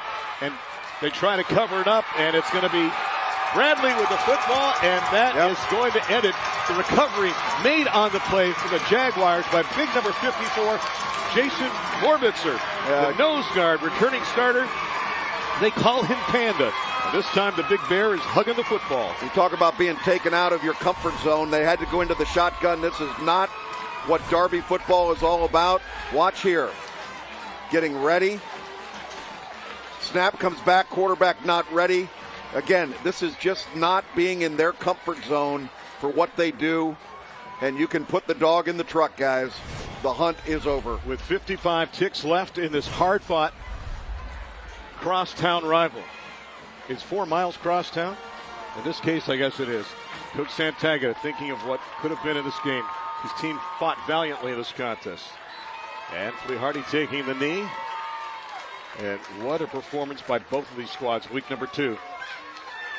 I'll tell you what, Jeff, in a game like this, you normally see this kind of contest late in the season.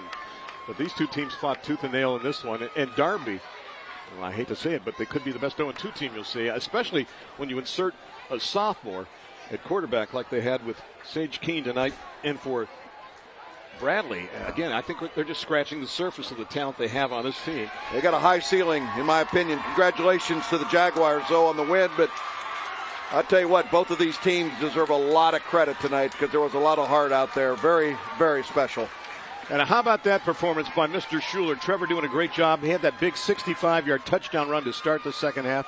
That was really a catalyst for this team as they made that comeback down by a point, got 2 big touchdowns, and came back to get the victory in this game by a final tally of 19-14. So congratulations to him and to both squads for an outstanding game in the second week of the season. And you think about it, boy, big things could be on the horizon for Bradley if they find, the way to bring everything up to the level that they have with that man at quarterback and his leadership, his frame, his arm, and his legs as well, too. Again, Coach Laparo said, love him as a runner, don't want to see him do it that often. It's kind of like, great play, don't do it again, that type of thing. We'll take a break, and that magical orb that we saw on the sidelines, that trophy will be awarded to a growling group of Jaguars when we come back on the CW Columbus. Ohio Education Association is proud to recognize Central Ohio's Scholar Athletes of the Week. Casey Garrett is a multi-sport athlete at Hilliard Darby High School. He is graduating summa cum laude and taking multiple AP classes. Casey has a 4.5 GPA. Bella Mcconnell is a varsity letter recipient for competition cheer at Hilliard Bradley High School. She's a state champ runner-up in Division I tumbling and has a 4.2 GPA. Congratulations to these outstanding Ohio Education Association Scholar Athletes. Oh, welcome back to Hilliard Bradley High School as the celebration has begun as they go down beyond the far end zone to celebrate with the fans down there. And Jeff, what a night it has been in week number 2 of the season. We had a lopsided game last week, but this game had everything that you could think of. And you had 2 culture styles that were clashing this one. A team that believed in running the football, and if that didn't work, run the football some more. And then you had a team in Bradley that showed the propensity with their very tall and lanky and speedy receivers to throw it in a quarterback who could run it. But the battle between these 2 teams in the pits came down to the fact that Bradley was only able to come up with that 1 touchdown in the first half. Darby was only able to come up with that 1 touchdown in the first half. Bradley a couple of field goals, but then Bradley turned on the lights early in the second half and were able to hang on late in this contest. I think Darby's opportunities in the first half of play, Randy, where they had the ball in the red zone, not able to come up with the scores, probably the difference in this football game. But how about the fact that the Jaguars came out at the beginning of that second half and they just lit it up, and Schuler was special in the second half of play. And then the thing that impressed me most is Darby just did not quit. They came back with the onside kick, perfectly executed, and they were able to make it happen. And we had to pick a player of the game, and I'll tell you what, this young man had quite a night. 12 carries tonight, 103 yards and a touchdown. And look at this. This one was special in quarter number 3. That was 65 yards to make that statement early in the second half and tightrope the sidelines. And again, his burst. We talk about this. He is underestimated, I think, at times because he goes 5'9" and 180. He's got the power. He can bounce off defenders, but then he's got that burst. And that's hard to do after you shed guys on the outside to still turn on the afterburners. Well, I made the comment he was making fast people look slow. Here he is again. And look at the toughness of this young man. That was a big first down for the Jaguars to be able to get that. They had to punt it away, but they had to eventually punt it away, but he did get the first down on that play. So congratulations to Bradley as they get the victory in this contest by a count of 19-14. Mike Laparo is getting ready downstairs to join us now. And Coach, congratulations. What a performance. What was the elixir at halftime? Because you came out early in the second half, Schuler and company, and you lit a fire into that team. What did you say? Well, we just coached. We went in there, we found some things that we liked, and we attacked them the way that we wanted to in the second half. And we started running a little cutback off of our mid-zone play, and it was popping, and we just stayed with it. Coach, on the defensive side, obviously going up against that option, I mean, that has its problems, and it looks like you guys were well prepared, but they really have some good athletes on that side of the ball. They really do, and if you watch their line surge, it's absolutely amazing how hard they come off the ball. And then they packed it all in with double tight and some four-man side, and our kid just had to meet the physicality of it, and we weren't doing it very well, and eventually we got the stop. Do you still have more to coach them up with after this contest, too? Because you get the victory, but we see so much potential for this team. Yeah, we have a long way to go. We have a lot of growth. We have a lot of growth left in us, and we just got to get better. We just got to get better one day at a time. All right, before we lose Coach Leparo, Stewie is down there for the presentation. Guys, we would like to give you the trophy, courtesy of Friday Night Rivals. Enjoy.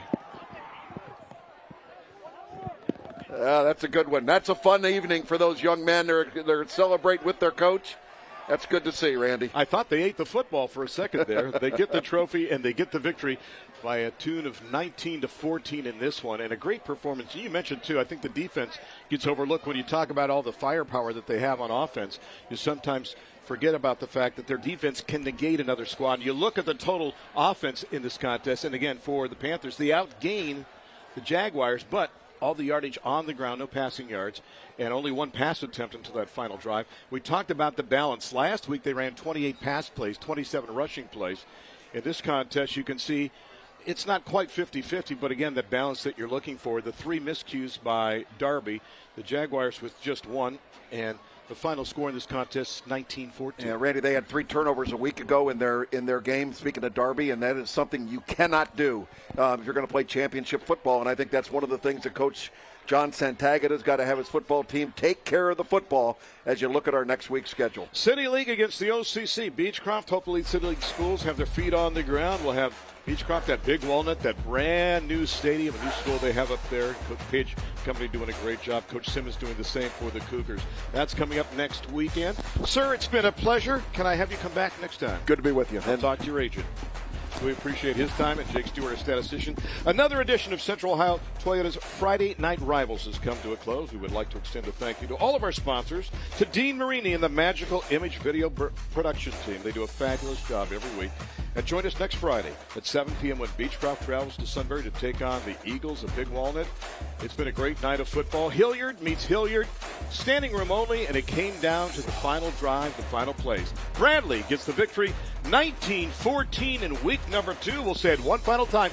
Thanks for joining us on Central Ohio Toyota Dealers Friday Night Rivals, presented by Columbus State Community College, right here on the CW Columbus.